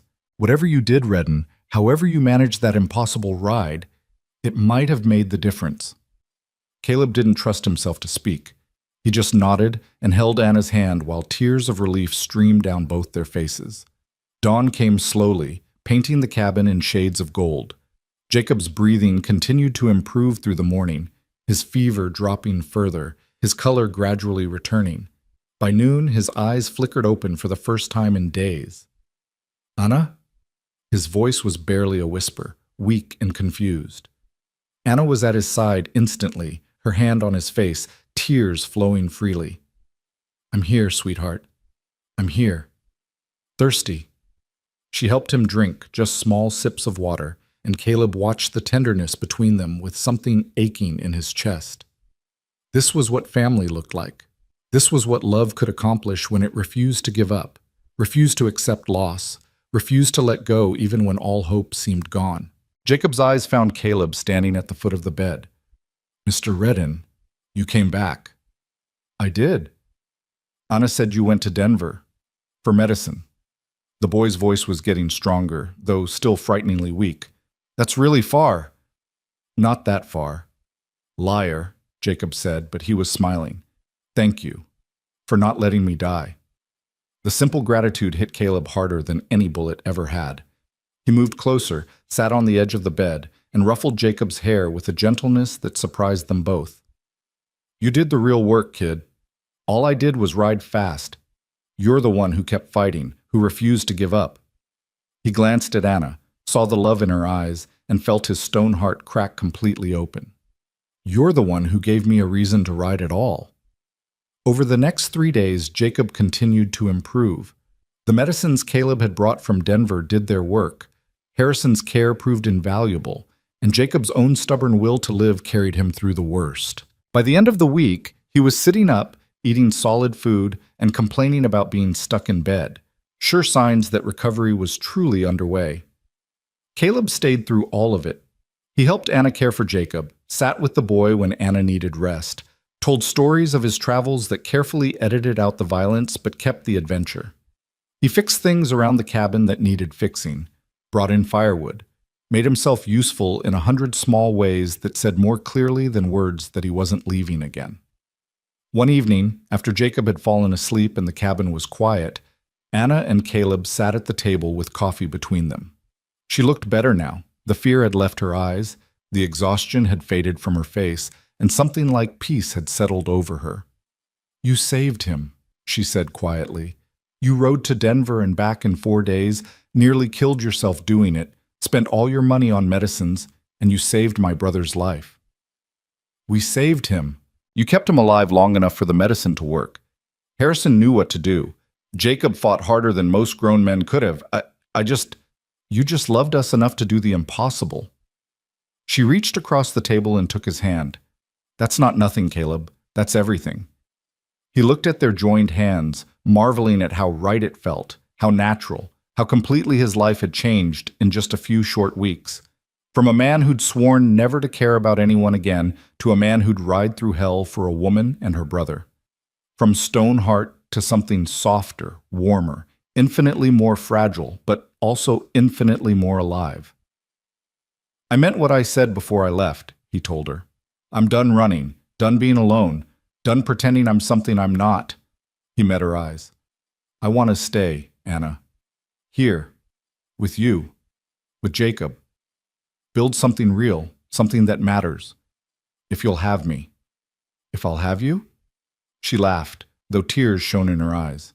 "Caleb, I've been yours since the moment you gave me that $15 without expecting anything in return. Since the moment you sat in this cabin and let me see the real you. Since the moment you kissed me goodbye and I realized I'd never met anyone worth keeping before." "I'm not an easy man to love," he warned. "I've got ghosts, Anna, demons, a past full of blood and mistakes and things I'm not proud of. And I'm learning how to be human again, how to feel things, how to believe I deserve something good. But I'm going to make mistakes, going to fall back into old habits, going to struggle." "Then we'll struggle together." She squeezed his hand. "I've got my own ghosts, my own mistakes. We'll figure it out as we go. Help each other when it's hard, celebrate when it's good. That's what love is. Not perfection, but partnership. Not running away when things get difficult, but standing together and facing them." He wanted to kiss her, wanted to pull her into his arms and never let go, wanted to make promises about forever and mean every word. But Jacob was sleeping just a few feet away, and some things deserved privacy, deserved the right moment. "Tomorrow," he said instead, "when Jacob's stronger. I want to do this right, Anna. Court you properly, ask permission, be the kind of man you deserve instead of the kind I've been." "You're already the kind of man I deserve," she said softly. "But I'll wait for tomorrow if that's what you need." Tomorrow came with bright sunshine and Jacob strong enough to sit at the table for breakfast. He looked between his sister and Caleb with the knowing expression of a boy who wasn't quite as oblivious as adults sometimes assumed. "Are you two going to get married?" he asked bluntly around a mouthful of eggs. Anna nearly choked on her coffee. "Jacob!" "What? It's obvious. He looks at you like you're the only person in the world. You look at him the same way, and he literally rode to Denver and back to save my life. If that's not love, I don't know what is." Caleb found himself laughing, actually laughing, the sound rusty from disuse but genuine. "The kid's got a point." "He's 12, Anna protested, her cheeks flushed. "He doesn't understand." "I understand plenty," Jacob interrupted. "I understand that you've been alone since we left Boston, trying to take care of everything by yourself. I understand that Mr. Redden makes you smile in a way you haven't smiled in years. And I understand that life's short and sometimes you almost die, so maybe people should stop dancing around what they want and just say it out loud." The wisdom from a 12-year-old mouth silenced them both. Then Caleb stood, moved to where Anna sat, and held out his hand. "Walk with me?" She took his hand and let him lead her outside, leaving Jacob grinning at the table. They walked in silence to the edge of town, to a spot where the prairie stretched out forever, and the mountains rose in the distance like promises. "Jacob's right," Caleb said finally, "about all of it. I do look at you like you're the only person in the world because most days that's exactly how it feels. Like everything else is just background noise and you're the only thing that matters." "Caleb, let me finish." He turned to face her, took both her hands in his. "I came to Redemption Creek planning to leave as fast as I could. Spent 10 years avoiding exactly this, caring about someone, letting them matter, risking my heart on something as fragile as love. But you changed everything. You and Jacob both. You cracked open this stone heart I'd built and reminded me what it means to be human, to care about something beyond survival." He paused, gathering courage for what came next. "I don't have much to offer. No home, no family, no life beyond chasing bounties. But I've got $700 saved, enough to buy land or start a business or do something honest for a change. I've got 2 good hands, a strong back, and a determination to be better than I've been. And I've got a heart that's completely, terrifyingly, irreversibly yours." Anna's eyes filled with tears as he slowly dropped to one knee in the prairie grass. "So I'm asking you, Anna Grayson, will you marry me? Will you let me spend the rest of my life trying to deserve you? Will you take this broken, half-reformed bounty hunter and help him become something better?" She was crying openly now, her hands trembling in his. "Yes," she whispered. "Yes to all of it. To you, to us, to building something real together. Yes." He stood and kissed her there in the prairie grass under the wide Montana sky. And for the first time in 10 years, Caleb Redding's heart felt full instead of empty, alive instead of stone. They were so caught up in each other that they didn't notice Jacob had followed them until they heard his voice. "Finally! I thought you two would never get around to it." They broke apart, laughing, and Caleb pulled the boy into their embrace. The 3 of them stood there, a family not by blood but by choice, by love, by the desperate rides and impossible hopes that had brought them together. "So what now?" Jacob asked. "Are we going to stay in Redemption Creek?" Caleb looked at Anna, saw her nodding, and smiled. "We're going to stay. Build a life here. Anna will keep teaching, I'll find honest work, and you'll finish healing and go back to school." "What kind of honest work?" Jacob wanted to know. "Whatever needs doing, ranch hand, deputy maybe, anything that doesn't involve hunting men for money. That part of my life is over." "Good," Anna said firmly, "because I didn't fall in love with a bounty hunter. I fell in love with a man who saves 12-year-old boys and rides impossible distances and looks at me like I hung the moon." "You did hang the moon," Caleb said softly, "along with every star in the sky." Jacob made a gagging sound. "If you two are going to be this mushy all the time, I might need to move out." They laughed and walked back toward town together, and with every step, Caleb felt lighter. The ghosts weren't gone. They'd never be completely gone. Emily would always be part of him. His family would always be a wound that ached. But alongside the pain was something new, hope, joy, the absolute certainty that love was worth the risk even when the risk felt unbearable. That night, back in the cabin with Jacob asleep and Caleb preparing to return to the saloon, Anna walked him to the door. "Stay," she whispered. Not like that. Just stay. Sleep on the floor, sleep in the chair. I don't care. I just don't want to wake up wondering if you'll still be here in the morning." He understood what she was really asking, not for impropriety, but for presence. For the reassurance that he meant what he'd said, that he wasn't going to wake up and decide it had all been a mistake. So he stayed, sleeping in the chair beside the dying fire, while Anna lay in her bed and Jacob snored softly across the room. It was uncomfortable and his neck would ache in the morning, and he'd probably spent more comfortable nights on hard ground under open sky. But when dawn came and Anna's first sight was him sitting there, her smile made every minute of discomfort worth it. The cowboy's heart had turned to stone, they'd say later in Redemption Creek, until she cried in his arms and cracked it open. until her brother nearly died and he rode through hell to save him, until love proved stronger than fear, hope proved more powerful than pain, and a man who'd thought himself beyond redemption found it anyway in a cabin with a green door. The weeks that followed the proposal felt like learning to walk after years of crawling. Caleb moved through each day with the careful attention of a man discovering what normal life looked like, what it meant to wake up with purpose beyond survival, what it felt like to have people who expected him home at the end of each day. He took a job as deputy sheriff, working alongside Tom Bridger, who'd been quietly hoping for exactly this outcome since the day Caleb had first ridden into town. The work was different from bounty hunting, less about the chase and more about keeping peace, mediating disputes between miners over claims, breaking up Saturday night brawls at the saloon, helping Mrs. Patterson when her chickens escaped again. Simple work, honest work, the kind that let him sleep without his gun in his hand for the first time in a decade. Anna continued teaching, and Caleb found himself stopping by the schoolhouse some afternoons, ostensibly to check on things, but really just to watch her work. She had a gift for it, a patience with the children that amazed him, a way of making even the most reluctant student believe they could learn. He'd sit in the back row, hat in his hands, and listen to her explain geography or arithmetic, and think about how lucky he was that this brilliant, beautiful woman had chosen him. Jacob recovered completely, his strength returning day by day until he was back to being a normal 12-year-old boy, full of energy, questions, and mischief. He took to following Caleb around town when school let out, pestering him with questions about tracking and horses and what it was like to face down dangerous men. Caleb answered what he could, edited what he should, and found himself becoming something he'd never expected to be. A mentor, almost a father figure to this boy who'd nearly died twice. But not everything was easy. Some nights, Caleb woke from nightmares about Emily, about the war, about all the men he'd killed in 10 years of hunting. He'd sit up gasping, reaching for weapons that weren't there, his heart racing with remembered fear. Anna learned to recognize those nights, would appear at his door with tea and quiet presence, sitting with him until the demons faded back into the dark corners where they lived.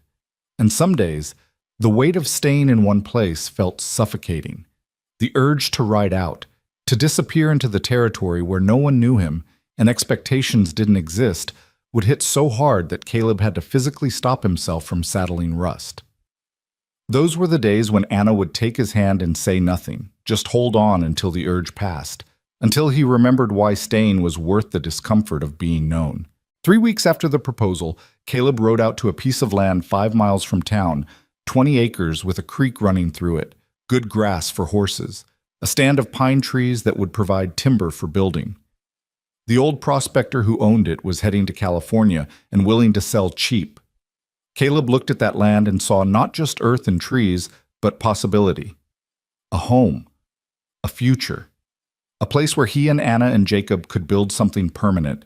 He bought it with $400 of his saved money, signed papers that felt more binding than any promise he'd ever made, and rode back to town with a deed in his pocket and hope in his chest. That evening, he spread the deed on Anna's table while Jacob looked on with wide eyes. "I bought us land," Caleb said simply. 20 acres, creek running through it, enough room for a house and barn, and maybe some horses. I thought," he paused, suddenly uncertain. "I thought we could build something there. Together, if you want." Anna stared at the deed, her eyes filling with tears. "You bought us land." "I did. Unless you'd rather stay in town, keep the cabin." "No." She looked up at him, and the love in her eyes took his breath away. "No, I want this. Want to build a home with you, plant roots, watch things grow. Her voice broke. "I never thought I'd have this again. A real home, a real future. After Boston, after everything fell apart, I thought I'd spend the rest of my life just surviving." "No more surviving," Caleb said firmly, taking her hands. "We're living now, all of us." "Can I have a horse?" Jacob asked hopefully. "If we're going to have land with room for horses, I should probably have one." "You can have a horse when you can pay for its feed," Anna said, but she was smiling. "That's not fair. Caleb has 2 horses." Caleb earned his horses tracking dangerous men across hostile territory. "You earn yours by doing your schoolwork and chores without complaint for 6 months. Jacob groaned dramatically, but didn't actually argue. He'd learned that his sister's rules were non-negotiable, even if his soon-to-be brother-in-law might be more lenient. The next day, Caleb started building. He'd learned carpentry from his father before the war, skills he'd barely used in 10 years of drifting. But the knowledge came back as he worked: how to square a foundation, frame walls, fit joints so they'd hold against Montana winters. Other men from town volunteered to help, grateful for the bounty hunter who'd become a lawman, who'd saved the schoolteacher's brother, who'd proven that even the hardest men could soften given the right reasons. They worked through the summer heat, raising walls and setting roof beams. Anna brought lunch on days when school wasn't in session, and Caleb would stop work to eat with her, sitting in the shade of the half-built house and talking about their plans. Where the kitchen would be, how many rooms they'd need, whether to build a covered porch for evening sitting. Simple conversations, domestic and ordinary, exactly what Caleb had spent 10 years avoiding and now craved with an intensity that still surprised him. But even as the house took shape, even as their future became visible in wood and nails, darkness waited to test their newfound happiness. It came on a Saturday afternoon in late August, when Caleb was in the sheriff's office reviewing wanted posters. A stranger rode into town, tall, lean, with cold eyes and a gun worn low. Caleb recognized the type immediately, had been that type for too many years. This was a hunter, come looking for prey. The stranger tied his horse outside the saloon and came straight to the sheriff's office. He pushed through the door without knocking, his gaze fixing on Caleb with obvious recognition. "Caleb Redden," the stranger said, his voice flat and emotionless. "Been looking for you." Caleb stood slowly, his hand instinctively moving toward his gun. "Who's asking?" "Name's Wade Hollister. Jack, Sam, and Tom Hollister were my brothers." Ice flooded Caleb's veins. The Hollister brothers, the stagecoach robbers he'd brought in months ago, the men who'd started everything, whose bounty had given him the money to help Anna, whose capture had forced him to stay in Redemption Creek long enough to fall in love. "Your brothers are in territorial prison," Caleb said carefully, "getting what they deserve for robbery and attempted murder." "My brothers are dead," Wade corrected, his voice dropping even lower. "Killed 2 weeks ago in a prison riot, stabbed by another inmate while guards looked the other way." His hand hovered over his gun. "You put them there. You tracked them down, brought them in, took away their freedom. So their blood is on your hands, Redden. They made their choices, and now you'll pay for yours." Wade's eyes held the particular emptiness Caleb knew too well, the look of a man with nothing left to lose, nothing left but revenge. "I'm calling you out. Right now, in the street, just you and me, the way these things are supposed to be settled." Sheriff Bridger had appeared in the doorway, his hand on his own gun.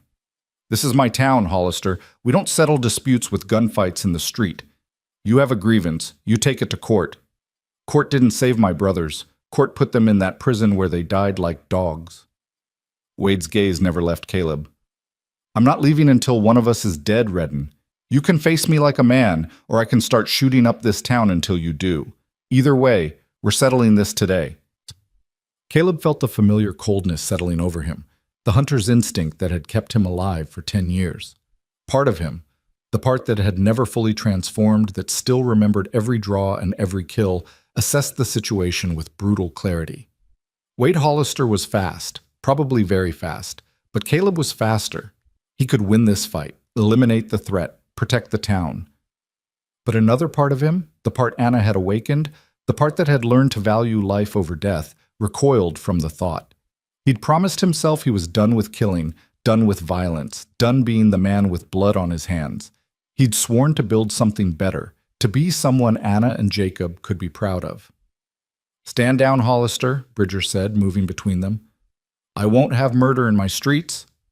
"Then stop me," Wade said simply, and drew. Everything happened in the space of a heartbeat. Wade's gun cleared leather, swinging toward Caleb. Bridger lunged forward, trying to intervene, and Caleb's own hand moved with the practiced speed of 10,000 draws, his Colt appearing in his palm like magic, his finger tightening on the trigger. Time slowed. Caleb saw Wade's gun coming up, saw the hammer pulling back, saw death approaching with mechanical precision. His own gun was already aimed, already steady, already a split second from firing the shot that would end this threat permanently. But in that frozen moment, he saw something else. Saw Anna's face when he told her he was done with killing. Saw Jacob looking at him with hero worship and trust. Saw the house they were building together, the life they were creating, the future that depended on him being someone different than he'd been. Saw that killing Wade Hollister, justified or not, would be a step backward into darkness he'd fought so hard to escape. His aim shifted. Instead of center mass, instead of the killing shot his instincts demanded, he aimed lower, fired once. The bullet took Wade in the shoulder, spinning him around and sending his gun flying. The man collapsed with a cry of pain and rage, clutching his wounded shoulder, blood seeping between his fingers. Bridger had his own gun out now, covering Wade, while Caleb kept his Colt trained on the wounded man. The street had erupted in chaos, people running for cover, voices shouting, the particular panic that accompanied gunfire in town. "You son of a bitch!" Wade gasped, his face twisted with pain. "You were supposed to kill me. I wanted you to kill me." And there it was, the truth beneath the revenge.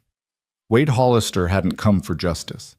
He'd come for death, for an end to grief so overwhelming that dying seemed easier than living with it. Caleb knew that feeling, had lived with it for 10 years, had nearly chosen it himself more times than he could count. He holstered his gun and knelt beside Wade, ignoring Bridger's warning. Up close, he could see the man was younger than he'd first appeared, maybe 25, with eyes that had seen too much and a face ravaged by loss. "Your brothers made bad choices," Caleb said quietly. "I'm sorry they died. But their choices don't have to be yours. You don't have to die here today." "I got nothing left," Wade said, and the despair in his voice was achingly familiar. "They were all the family I had, all that mattered. With them gone, what's the point? The point is that life goes on, even when we think it can't. The point is that grief doesn't have to define you. The point is—" Caleb paused, thinking about Anna, about Jacob, about the house taking shape on 20 acres of Montana land. "The point is that even when everything seems lost, sometimes second chances appear if you're brave enough to take them." Wade stared at him, blood dripping from his shoulder, confusion and pain warring on his face. "Why didn't you kill me? You had the shot." "Because I'm not that man anymore," Caleb said simply. "And I don't think you really want to be him either." Doc Harrison arrived to tend Wade's shoulder while Bridger hauled the young man to the jail. The gunshot wound was clean. The bullet had passed through muscle without hitting bone or major vessels. Wade would heal, would stand trial for attempted murder, would likely spend a few years in prison if he was lucky. But he'd be alive. Would have time to grieve his brothers, to figure out who he was beyond their shadow, to decide whether he wanted to spend his life chasing revenge or building something better. Caleb watched them go, his hand trembling slightly as the adrenaline faded. He'd come so close to killing again, so close to reverting to the man he'd been. 1 second's difference in aim, one choice to prioritize survival over principle, and Wade Hollister would be dead in the street.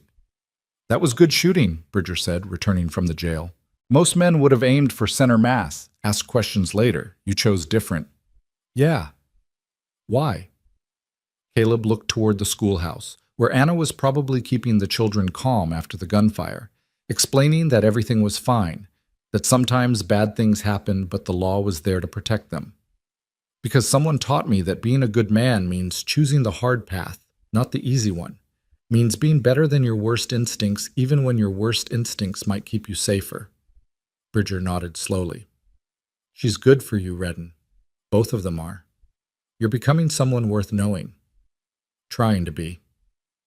That evening, after the town had settled and the story of the gunfight had made its rounds, Caleb walked to the cabin with the green door. Anna opened it before he could knock, pulled him inside, and held him so tightly he could barely breathe. "I heard," she said against his chest. "I heard there was shooting, that someone came for you, that you—" She pulled back, her hands framing his face, her eyes searching his. "Tom said you could have killed him, but chose not to. Is that true?" "It's true." "Why?" The same question Bridger had asked, the same question Caleb was still asking himself. He took Anna's hands in his, needing the contact, the reminder of why choosing differently had mattered. "Because killing him would have been easy," he said finally. "Would have been what the old me did without thinking, without hesitation." But the old me was dead inside, Anna. Stone heart, remember? And I don't want to be him anymore. Want to be the man you see when you look at me, the man Jacob thinks I am. And that man doesn't kill unless there's absolutely no other choice.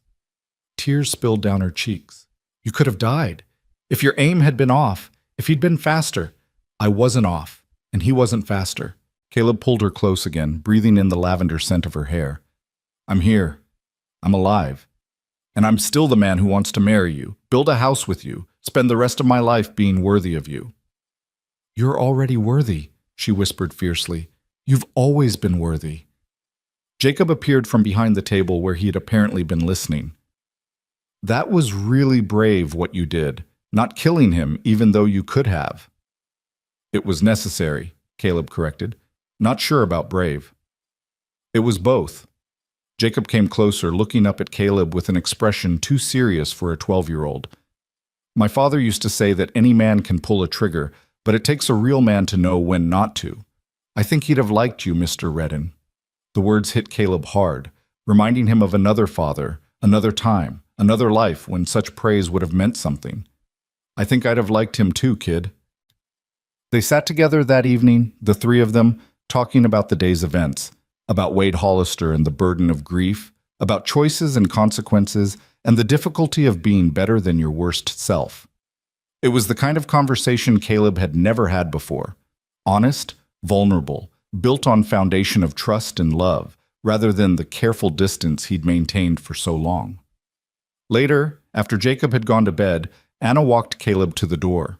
The night was cool, stars scattered across the sky like spilled diamonds, and somewhere in the distance a coyote called to its mate.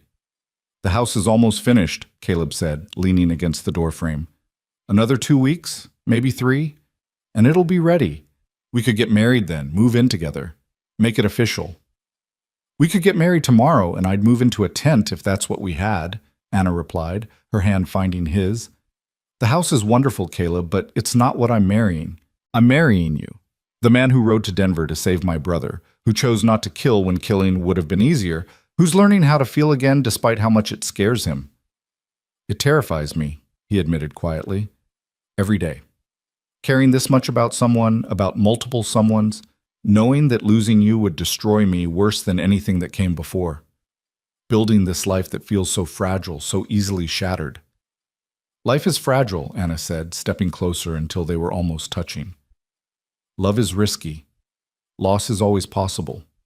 But the alternative is what you had before. Stone heart, empty days, existence without meaning. And I refuse to believe that's better than this, than us, than choosing to love despite the risk. She was right, of course. She was always right about the things that mattered most. Caleb pulled her into his arms, held her close, and let himself feel the full weight of his love for her. Terrifying, overwhelming, absolutely worth every moment of fear it brought.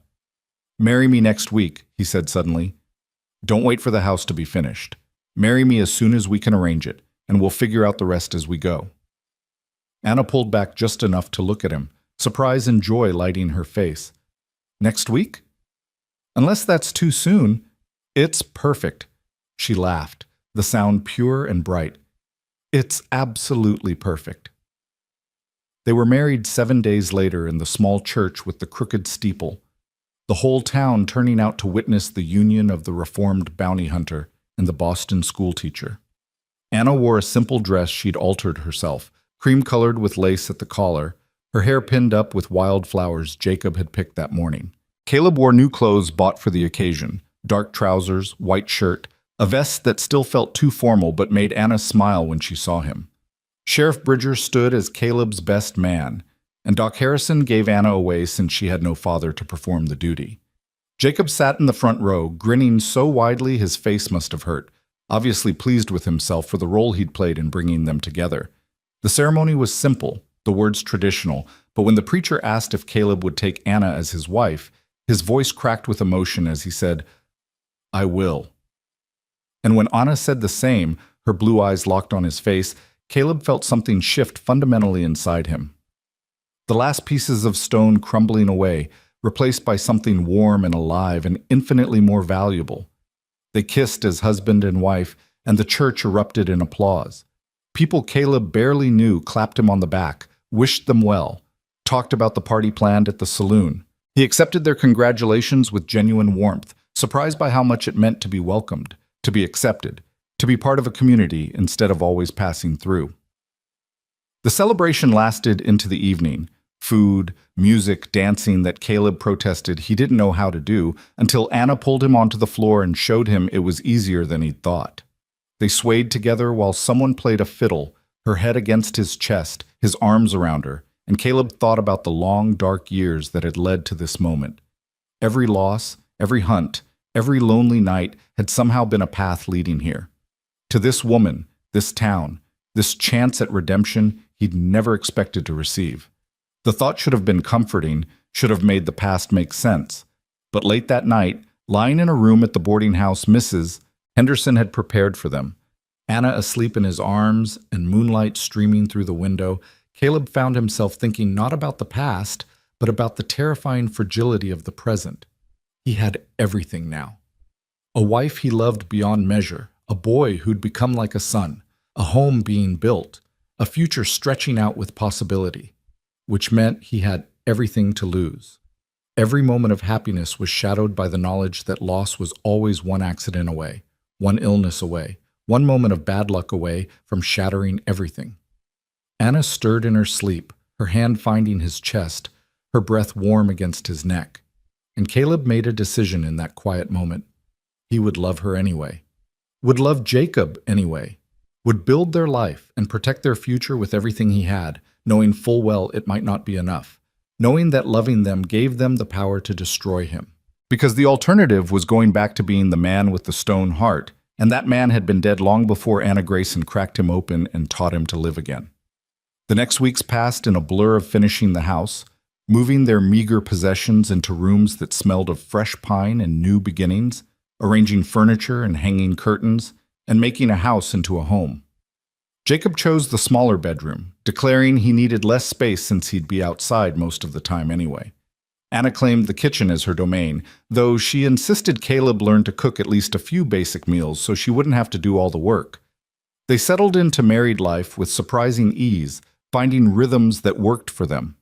Caleb worked his deputy shifts, helped neighboring ranchers with problems, slowly built a reputation as a fair lawman who preferred talking to shooting. Anna continued teaching, came home to cook supper, spent evenings grading papers while Caleb repaired things around the property. Jacob studied, did chores, and pestered Caleb to teach him tracking skills that Caleb reluctantly agreed to share.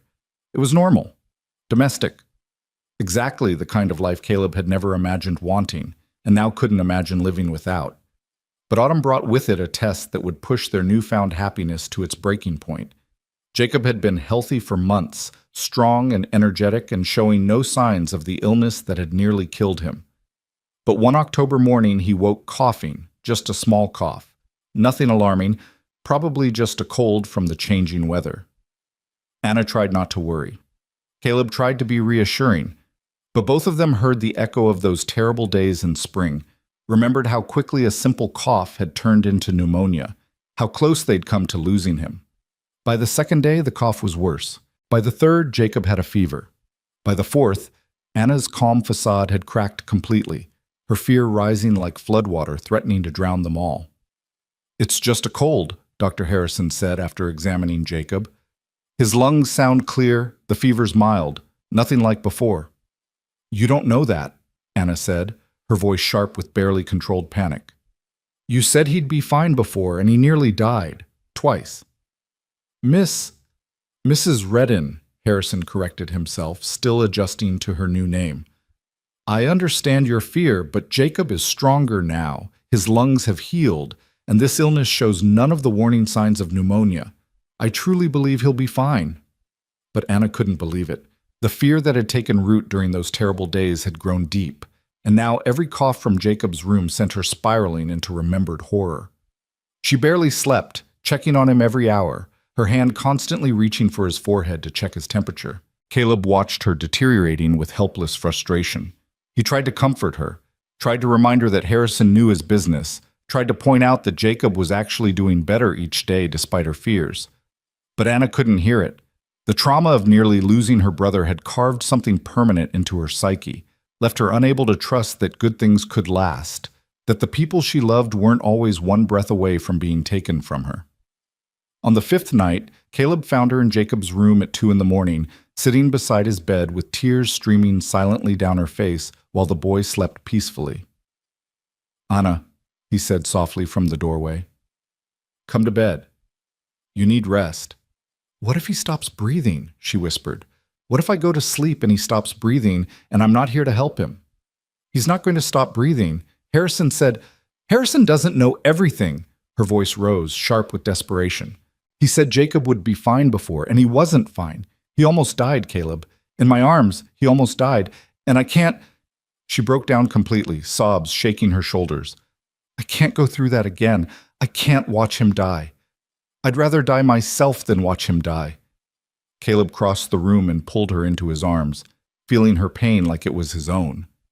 This was what he'd feared, not loss itself, but the waiting for loss, the constant terror that happiness was temporary, that loving someone meant living in perpetual fear of losing them.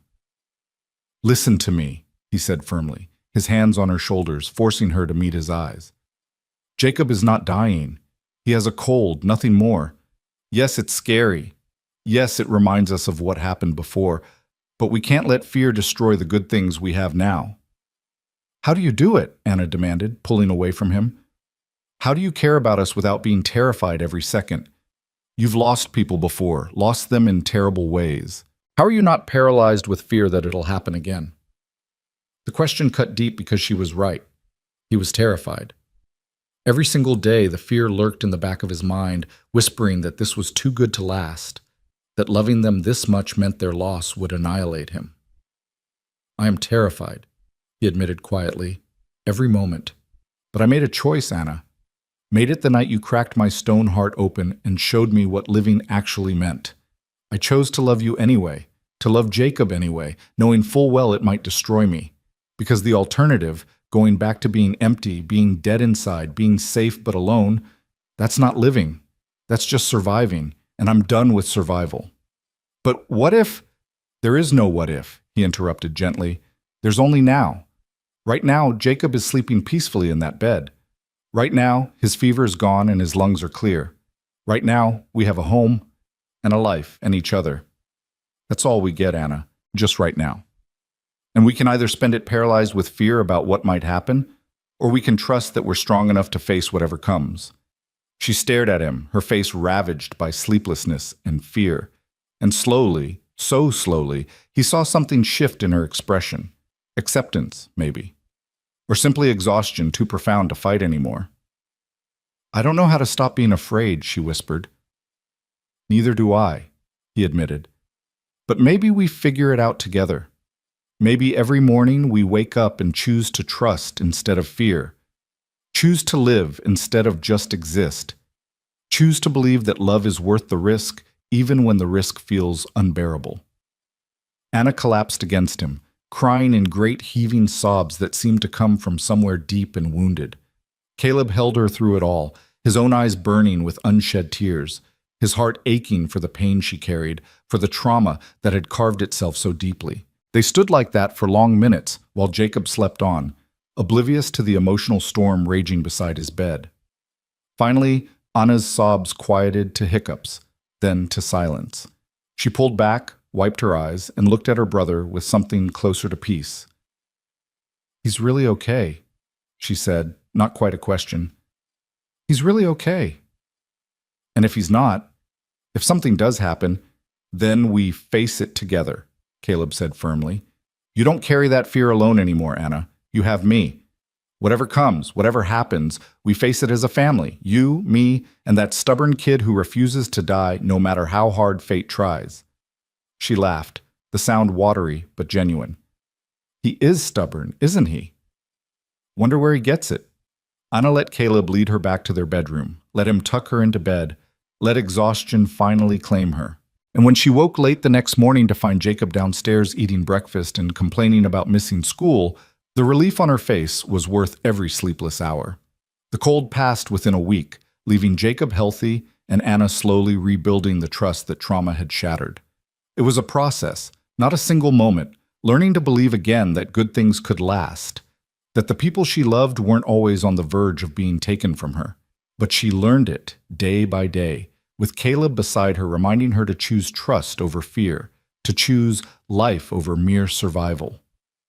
November brought the first snow, blanketing their 20 acres in white and turning the world into something quiet and clean.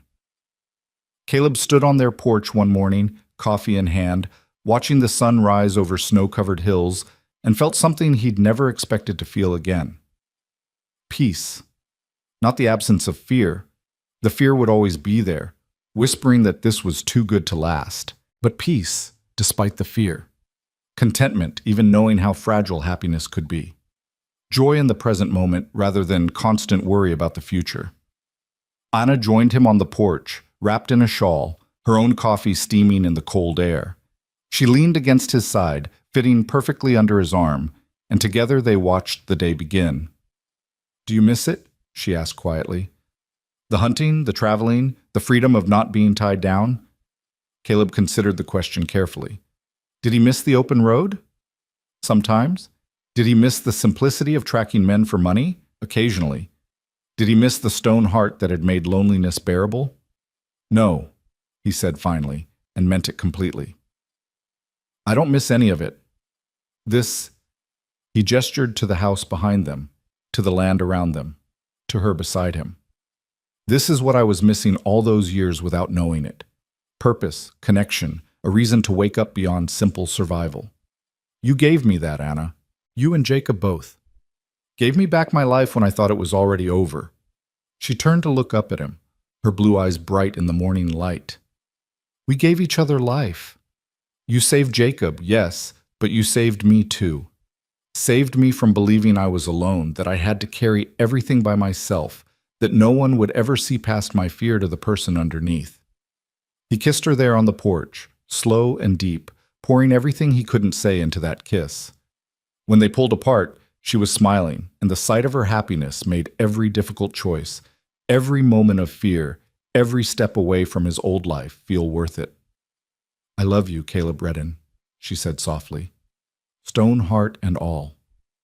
No stone left, he replied, his hand over his chest where his heart beat strong and steady. You cracked it all away. Now it's just flesh and blood and terrifyingly vulnerable to everything that might hurt it, but I wouldn't change it for anything. They stood together watching the snow fall, two people who'd found each other against all odds, who'd chosen love despite its risks, who'd built something real and permanent in a world that specialized in taking things away. Inside, they could hear Jacob moving around, probably getting ready for school. Normal sounds, domestic sounds, the kind that once would have made Caleb run for the hills. Now they sounded like home. And for the first time in 10 years, Caleb Redden wasn't running from anything. He was standing still, arms around his wife, heart full of love and fear and hope all tangled together, choosing every day to believe that this life, this love, this fragile, beautiful, terrifying happiness was worth every risk it brought. The cowboy's heart had turned to stone until she cried in his arms and cracked it open. And what emerged from that cracking wasn't the man he'd been before tragedy, wasn't the boy who'd left Virginia with hope in his heart. It was someone new, someone tempered by loss but opened by love, someone who knew darkness intimately but chose light anyway, someone who understood that being vulnerable was the bravest thing a person could do. The days ahead would bring their challenges. Nothing this good lasted without being tested. But whatever came, they'd face it together, husband, wife, and the boy who'd brought them together by refusing to die when death seemed inevitable. And that, Caleb thought as Anna's hand found his, as Jacob's voice called from inside asking what was for breakfast, as the snow fell soft and silent around their home, was more than enough. It was everything. Winter deepened across Montana territory, and with it came a quiet settling into the rhythms of their new life. Caleb worked his deputy shifts through snow and cold, broke up disputes between miners driven half mad by cabin fever, and found himself becoming someone the townspeople trusted, not just to enforce the law, but to understand it with compassion. Anna taught through the worst of winter, her schoolhouse warm with a stove Caleb kept supplied with wood, her students bundled in coats and scarves as they learned their letters and numbers. And Jacob grew stronger every day, shooting up in height until he was nearly as tall as his sister, his voice beginning to crack with the approach of manhood. He helped Caleb with evening chores, learned to track deer through fresh snow, absorbed every lesson about reading land and weather, and the thousand small skills that meant survival in this hard country. They were happy, not perfectly, not without struggles, but genuinely, deeply happy in the way that comes from choosing each other every day, from building something real together, from learning to trust that good things could last even when experience suggested otherwise. But fate, it seemed, had one more test waiting for them. It came in late February, on a night so cold that frost painted intricate patterns on the windows and breath turned to ice crystals in the air. Anna had been feeling tired for weeks, fighting nausea that she attributed to something she'd eaten, sleeping more than usual and blaming it on the shortened winter days. But that night, when she collapsed in the kitchen while preparing supper, when Caleb caught her before she hit the floor and felt how warm her skin was despite the cold house, fear crashed through him with devastating force. "Anna!" He lowered her carefully to the floor, his hand on her face, her pulse racing under his fingers. "Jacob, get Doc Harrison, now!" The boy ran without question, disappearing into the night while Caleb carried Anna to their bed. She was semi-conscious, murmuring words he couldn't understand, her body trembling. He'd seen this before. The fever, the weakness, the particular way illness could turn a healthy person fragile in moments. "Not Anna," his mind screamed. "Please, not Anna. Take anything else. Anyone else, but not her." Harrison arrived within 20 minutes, snow-dusting his coat, his medical bag in hand. He examined Anna with practiced efficiency while Caleb stood frozen beside the bed, watching the doctor's face for any sign of what was happening. "How long has she been feeling poorly?" Harrison asked, checking her pulse, listening to her breathing. "Weeks," Caleb managed. "Tired, nauseous. We thought it was just winter, maybe something she ate." "And you didn't think to call me sooner?" Harrison's voice was sharp with frustration. "She said she was fine, said it was nothing." Caleb's hands clenched into fists. "What's wrong with her, Doc? Is it pneumonia? Something worse?" Harrison straightened from his examination, his expression complicated. Concern mixed with something else that Caleb couldn't immediately identify. "She's very sick, that's certain. High fever, elevated heart rate, signs of infection. But Caleb..." He paused, choosing his words carefully. "She's also pregnant. About 3 months along, I'd estimate." The words hit like a physical blow. Pregnant. Anna was carrying their child. They were going to be parents. The news should have been joyous, overwhelming in the best possible way. Instead, all Caleb could think was that pregnancy made everything more dangerous, that whatever was making her sick could harm the baby, that he might lose not just Anna, but the child they'd created together. "Will she be okay?" His voice came out rough, broken. "The baby..." "I don't know yet," Harrison admitted with brutal honesty. "The fever is dangerously high. If I can't bring it down, if the infection spreads..." He didn't finish the sentence, didn't need to. Jacob appeared in the doorway, his face white with fear. "Is she going to die?" "No," Caleb said with more certainty than he felt. "She's not going to die. We won't let her." Harrison began treatment immediately, cold compresses to bring down the fever, medicines from his bag, instructions for care that Caleb absorbed with desperate attention. But as the night wore on and Anna's fever climbed higher, as she began to thrash and cry out in delirium, Caleb felt his carefully constructed world threatening to shatter completely. He'd survived losing Emily, losing his family, surviving 10 years of emptiness because he'd had nothing left to lose. But now he had everything: Anna, Jacob, a home, a future, a child growing inside the woman he loved more than his own life. The thought of losing any of it, especially Anna, was unbearable in a way that went beyond words. "Talk to her," Harrison instructed. "Sometimes they can hear you even when they seem unconscious. Let her know you're here, that she's not alone." So Caleb talked. He sat beside Anna's bed, holding her hand, feeling the fever burning through her skin, and told her everything. About how much he loved her, how she'd saved him from himself, how he couldn't imagine living without her, about the baby growing inside her, about the family they were becoming, about all the years ahead they still needed to live together. "You have to fight," he whispered, his lips against her burning forehead. Just like you fought for Jacob, just like you fought to build a life here. You have to fight now, Anna. For me, for our baby, for all the days we haven't lived yet. Please. Jacob sat on the other side of the bed, holding his sister's other hand, tears streaming down his face. Don't leave me, he said quietly. You're all the family I have. You can't leave me. She has both of us, Caleb corrected, his arm going around the boy's shoulders. We're her family, and families don't give up on each other. The night stretched endlessly. Anna's fever spiked higher, high enough that Harrison's face grew grim with worry. She convulsed once, her body seizing, and Caleb had to hold her down while Jacob sobbed and Harrison worked frantically to stabilize her. This was what he'd feared most. Not death in battle, not violence from dangerous men, but the slow horror of watching someone he loved slip away despite everything he could do to stop it. The helplessness was suffocating, crushing, infinitely worse than any physical pain he'd ever endured. Somewhere around 3 a.m, at the darkest point of night when hope felt impossible, Anna's fever finally began to break. The change was subtle at first, a slight cooling of her skin, a steadying of her pulse, a deepening of her breathing from labored gasps to something more natural. Harrison checked her carefully, allowing himself a cautious smile. The fever's dropping, the crisis is passing. She's still very weak, still needs careful monitoring, but I think... He looked at Caleb's ravaged face and spoke with conviction. I think she's going to make it. Caleb's legs gave out. He collapsed beside the bed, his head on Anna's chest, listening to the steady beat of her heart, and wept like he hadn't wept since Emily's death. Relief, fear, love, gratitude, everything he'd been holding back through the long night poured out in great, racking sobs that shook his whole body.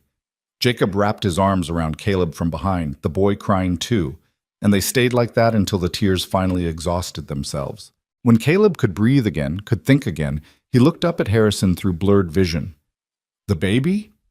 Heartbeat strong. I think they both weathered this storm. Harrison packed his instruments with tired satisfaction.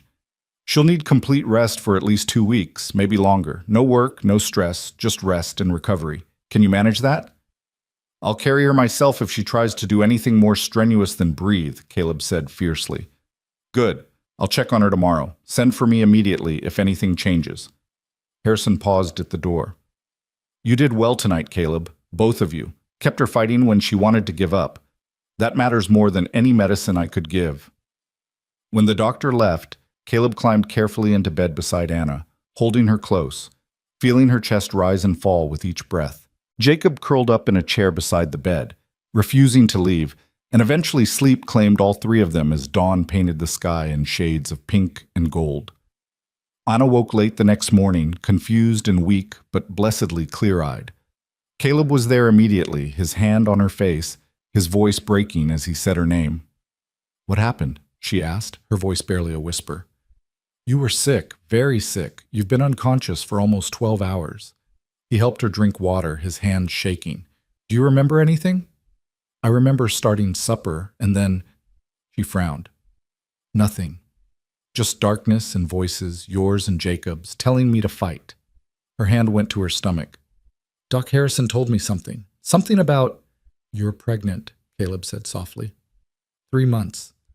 We're going to have a baby, Anna. Her eyes widened, tears spilling over. A baby! We're having a baby! Then fear crossed her face. But if I was sick, if the fever was high, the baby's fine. Harrison says the heartbeat is strong. He took her hand, pressed it to his lips. You're both fine. You scared 10 years off my life, but you're both fine. She started crying then, and Caleb held her carefully, mindful of how fragile she still was, while Jacob woke and scrambled to his sister's side. You came back, the boy said, his voice thick with emotion. I was so scared you wouldn't come back.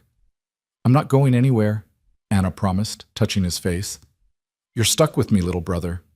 Not so little anymore, Caleb pointed out, noting Jacob's height. Kid's nearly tall as you now. Still my little brother, Anna insisted, then looked between them. Thank you for fighting for me, for not giving up. I heard you, both of you, pulling me back. Recovery was slow.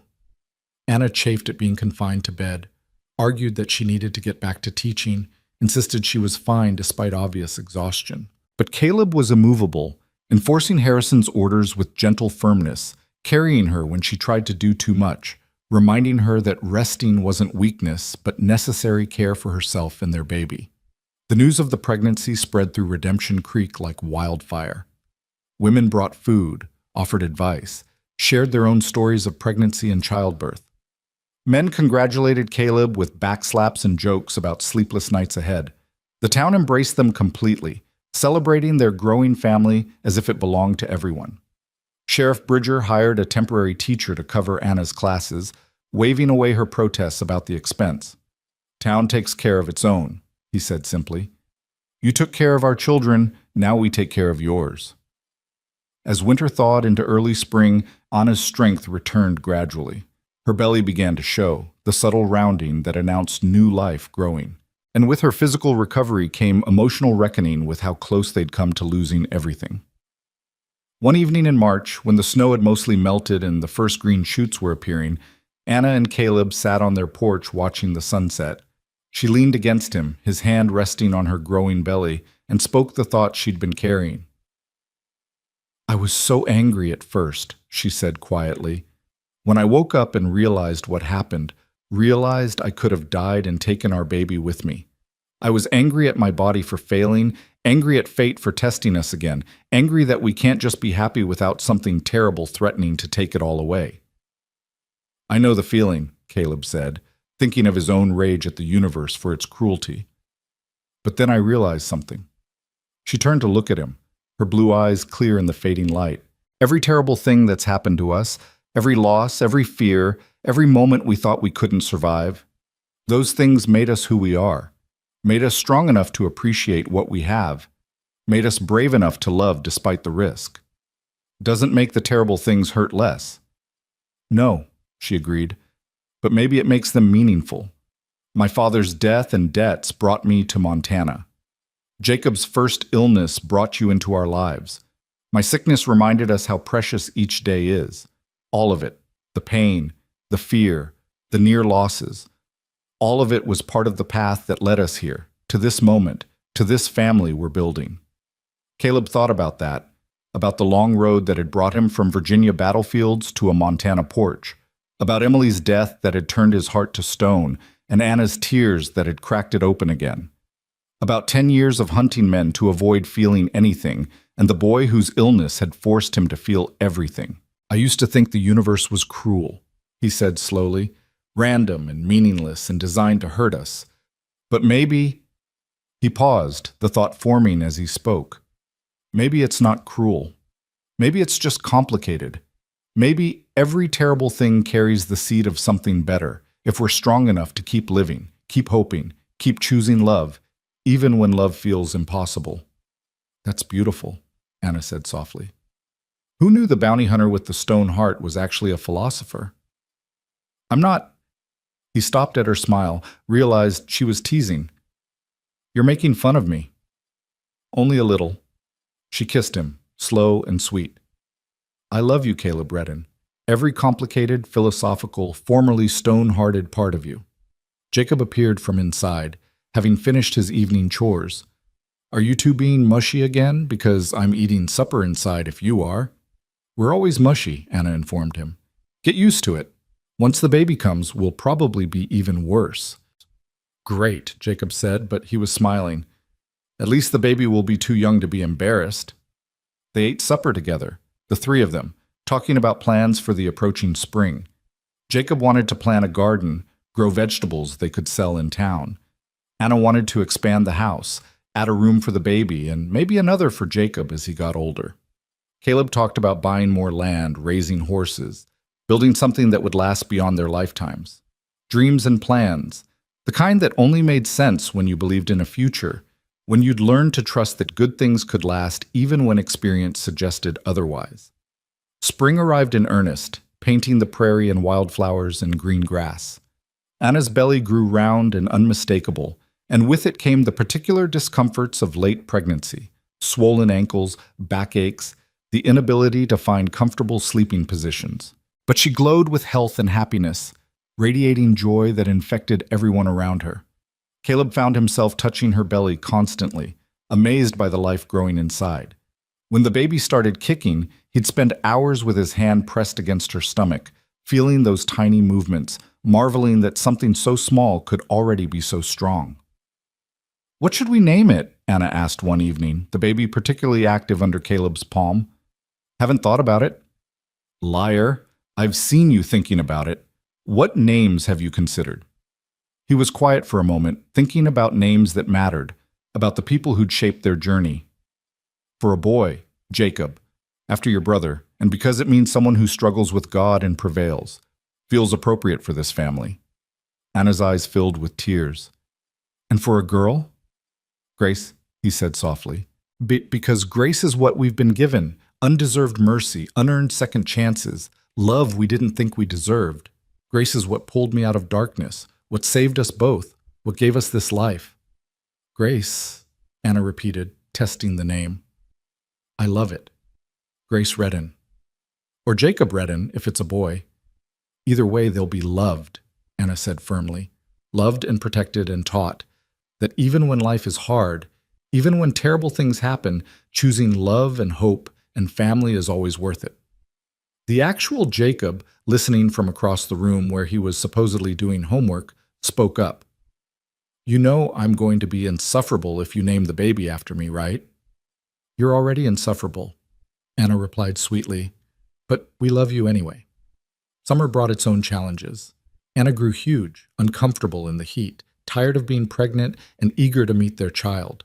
Caleb fretted constantly, watching her every move, driving her to distraction with his hovering concern.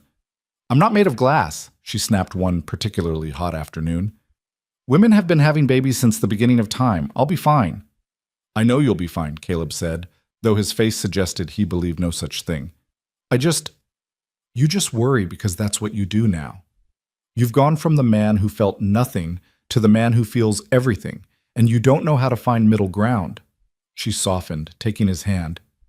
"I appreciate the concern, truly, but you need to trust that I'm strong enough for this, that my body knows what to do, that we're going to be okay.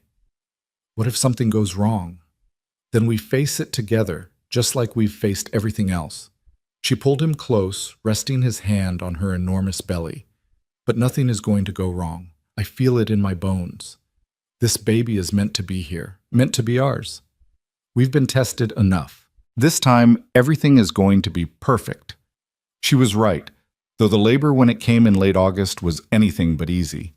Anna's water broke just before dawn on a humid morning, and by the time Harrison arrived, she was already deep in labor's grip. Caleb wanted to be with her, wanted to hold her hand through the pain, but Harrison shooed him out of the room with stern instructions to boil water and stay out of the way. So he paced the main room with Jacob, both of them wincing at every cry from the bedroom, both of them feeling helpless and terrified. "Is it supposed to sound like that?"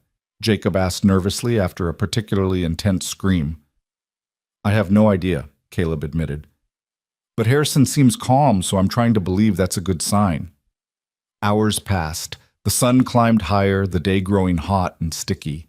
Anna's labor continued, her cries weakening with exhaustion, and Caleb was seriously considering breaking down the door and demanding to be let in when he heard it.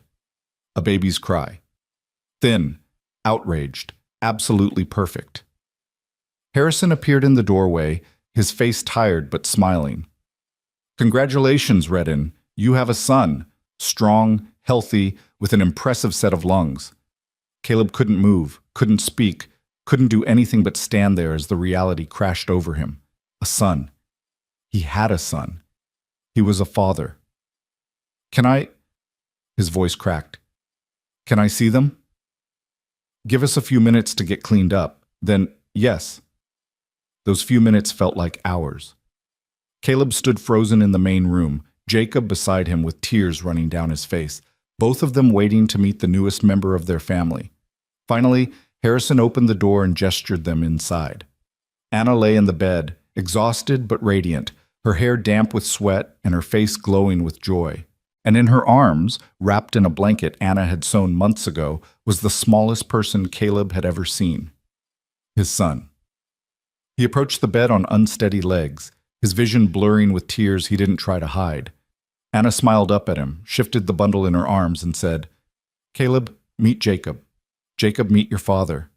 Caleb looked down at the tiny face, eyes scrunched shut, mouth opening in a yawn, one small fist waving in the air. Perfect. Absolutely perfect in every way. Jacob, he whispered, touching one impossibly small hand with one calloused finger. The baby's hand closed around his finger instinctively, and Caleb felt something break open in his chest. Not the cracking of stone this time, but the overflow of love so profound it physically hurt. Would you like to hold him? Anna asked. I don't know how. Neither did I until 10 minutes ago. We'll figure it out together. She showed him how to support the baby's head, how to cradle the tiny body against his chest. And when Caleb held his son for the first time, when he felt that small weight in his arms and looked down at the face that was somehow both his and Anna's combined, he wept. These weren't the bitter tears of loss that had defined so much of his life. These were tears of joy, gratitude, overwhelming love for this tiny person who already had complete power to destroy him, and somehow that was okay. Because this was what life was supposed to be, not avoiding pain, not hiding from feeling, but loving completely despite knowing how much it could hurt. Hello, Jacob, he whispered to his son. I'm your father. I'm going to mess up sometimes, going to make mistakes, going to have no idea what I'm doing most of the time. But I promise you this, I will love you with everything I am, will protect you, teach you, show you how to be a good man even though I'm still learning myself. And I will never, ever let you doubt that you are wanted, loved, and the best thing that ever happened to this broken-down bounty hunter. The older Jacob appeared beside the bed, looking down at his nephew with wonder. He's so small. You were that small once, Anna reminded him. Was I really? Jacob touched the baby's hand gently. Hey there, little guy. I'm your Uncle Jacob. We're going to have adventures together. I'll teach you to track, to ride, to be brave even when you're scared. And I'll tell you about your parents, about how your mother saved my life, about how your father rode through hell to save us both, about how they built this family through determination and love, and refusing to give up even when things seemed impossible. Caleb looked at Anna over their son's head, saw her crying happy tears, and felt something settle deep in his soul. This was it. This was what he'd been searching for through 10 years of emptiness, what he'd thought lost forever when Emily died, what he'd never believed he deserved. A family, a home, a future filled with love instead of loneliness, hope instead of despair, connection instead of isolation. The stone heart had been cracked completely open, and what emerged was something better than what had been there before. Not the naive boy who'd left Virginia with dreams of glory, not the cold hunter who'd spent years avoiding feeling, but a man who'd been broken and rebuilt, who'd learned that strength came from vulnerability, that courage meant loving despite the risk, that redemption was possible even for those who thought themselves beyond saving. Over the following weeks, they settled into the exhausting chaos of new parenthood. Baby Jacob, little Jake, they started calling him to distinguish from his uncle, demanded constant attention, nursing every few hours, crying for reasons they couldn't always decipher. Caleb discovered he was surprisingly competent at changing diapers, walking the floor at 3 a.m, while Anna got desperately needed sleep, singing lullabies in his rough voice that somehow soothed the baby when nothing else would. Jacob the elder took his role as uncle seriously, helping however he could, entertaining the baby with silly faces and songs, proving himself mature beyond his 13 years. They were exhausted, overwhelmed, occasionally frustrated beyond words, but they were also happier than any of them had ever been. One cool September evening, when Jake was finally sleeping after a particularly fussy day, Caleb stood on the porch watching the sun set over the prairie. Anna joined him, slipping under his arm, both of them savoring the rare moment of quiet. "Do you ever think about how we got here?" she asked softly. "All the impossible coincidences, the near misses, the moments that could have gone completely differently." "All the time," he admitted. "If I hadn't stopped in Redemption Creek that day, if I hadn't been in the saloon when you asked Patterson for help, if I'd ridden out the next morning like I'd planned, we never would have met," Anna finished. "Jacob would have died. I would have been alone, and you'd still be out there hunting men and pretending you didn't have a heart. Instead, I'm here, deputy sheriff, husband, father, living in a house I built with my own hands, raising a family I never thought I'd have." He pulled her closer. "Feels like a dream sometimes, Like I'm going to wake up and discover it was all my imagination, that I'm still that cold-hearted bounty hunter drinking himself to death in some saloon. It's not a dream, Anna said firmly. It's real. We're real. And we fought too hard for this life to let doubt steal it from us. She was right, of course. This was real. The house, the family, the love that had rebuilt him from the inside out. Real and precious and worth every moment of fear it brought. I love you, he said simply, because some truths were too important not to speak aloud. I love you more than I knew it was possible to love someone. You saved me, Anna. Saved me from myself, from the stone heart that was killing me slowly. You and Jacob, and now little Jake, you're the reason I wake up every morning believing life is worth living. And you saved me, she replied. Saved me from loneliness, from believing I had to carry everything alone, from thinking I'd never find someone who saw me, really saw me, and chose to love what they found. She turned in his arms to face him. We saved each other, Caleb. That's what love does. It doesn't fix everything, doesn't make life easy or pain-free, but it gives you a reason to keep fighting, keep hoping, keep choosing joy, even when joy feels impossible. From inside, Jake began to cry, a thin, demanding wail that meant he was hungry and wanted attention immediately. Anna sighed but smiled. That's our cue. I'll get him, Caleb offered. You've been up with him all day. We'll both get him, Anna decided. We're in this together, remember? They went inside together, moving toward their son's cries, and Caleb thought about how much his life had changed in just over a year. From the man who'd ridden into Redemption Creek with nothing but whiskey and emptiness, to the man who now had everything that mattered. The transformation hadn't been easy. He still had nightmares sometimes, still woke reaching for guns that weren't there, still struggled with the weight of love, with the constant fear that losing his family would destroy him more completely than any bullet ever could. The ghosts of his past hadn't disappeared. Emily still visited his dreams, his family's faces still haunted quiet moments, the men he'd killed still demanded accounting in the dark hours before dawn, but alongside the ghosts were new memories. Anna's smile, Jacob's laughter, Jake's tiny hand wrapped around his finger, the sound of his family moving through the house they'd built together. The knowledge that he'd been given something precious, something worth fighting for, something that made every risk worthwhile. As autumn deepened and the first frost painted the prairie silver, life continued its steady rhythm. Jake grew stronger, more alert, beginning to smile and coo at the faces above him. Jacob started his final year of school, already planning what he'd do after graduation. Maybe become a doctor like Harrison, maybe run the ranch with Caleb, maybe head to college back east if they could afford it. Anna returned to teaching part-time, bringing Jake with her to school, the children delighted to have a baby in their classroom. And Caleb continued his work as deputy, keeping peace in Redemption Creek, slowly building a reputation not as the cold-hearted bounty hunter, but as a fair lawman who understood that most people weren't entirely good or entirely bad, just complicated humans doing their best. One October afternoon, Sheriff Bridger called him into the office with news. Territorial governor's creating a new marshal service. Wants men he can trust, men with experience but also integrity. He asked me to recommend someone for this district. Bridger paused. I recommended you. Caleb's first instinct was to refuse. The last thing he wanted was more responsibility, more time away from his family, more danger. But then he thought about what the job would mean. Bringing law to places that had none, protecting people who couldn't protect themselves, using his skills for something better than chasing bounties. I'll need to talk to Anna, he said finally. Of course. Job wouldn't start until spring anyway. Think about it, discuss it with your wife, let me know. Bridger leaned back in his chair. You're a good man, Caleb Redden. Took you a while to figure that out, but you got there eventually. Whatever you decide, I'm proud to have known you. That evening, Caleb told Anna about the offer over supper. She listened carefully, asked questions about the specifics, then set down her fork and looked at him directly. Do you want to do it? I don't know.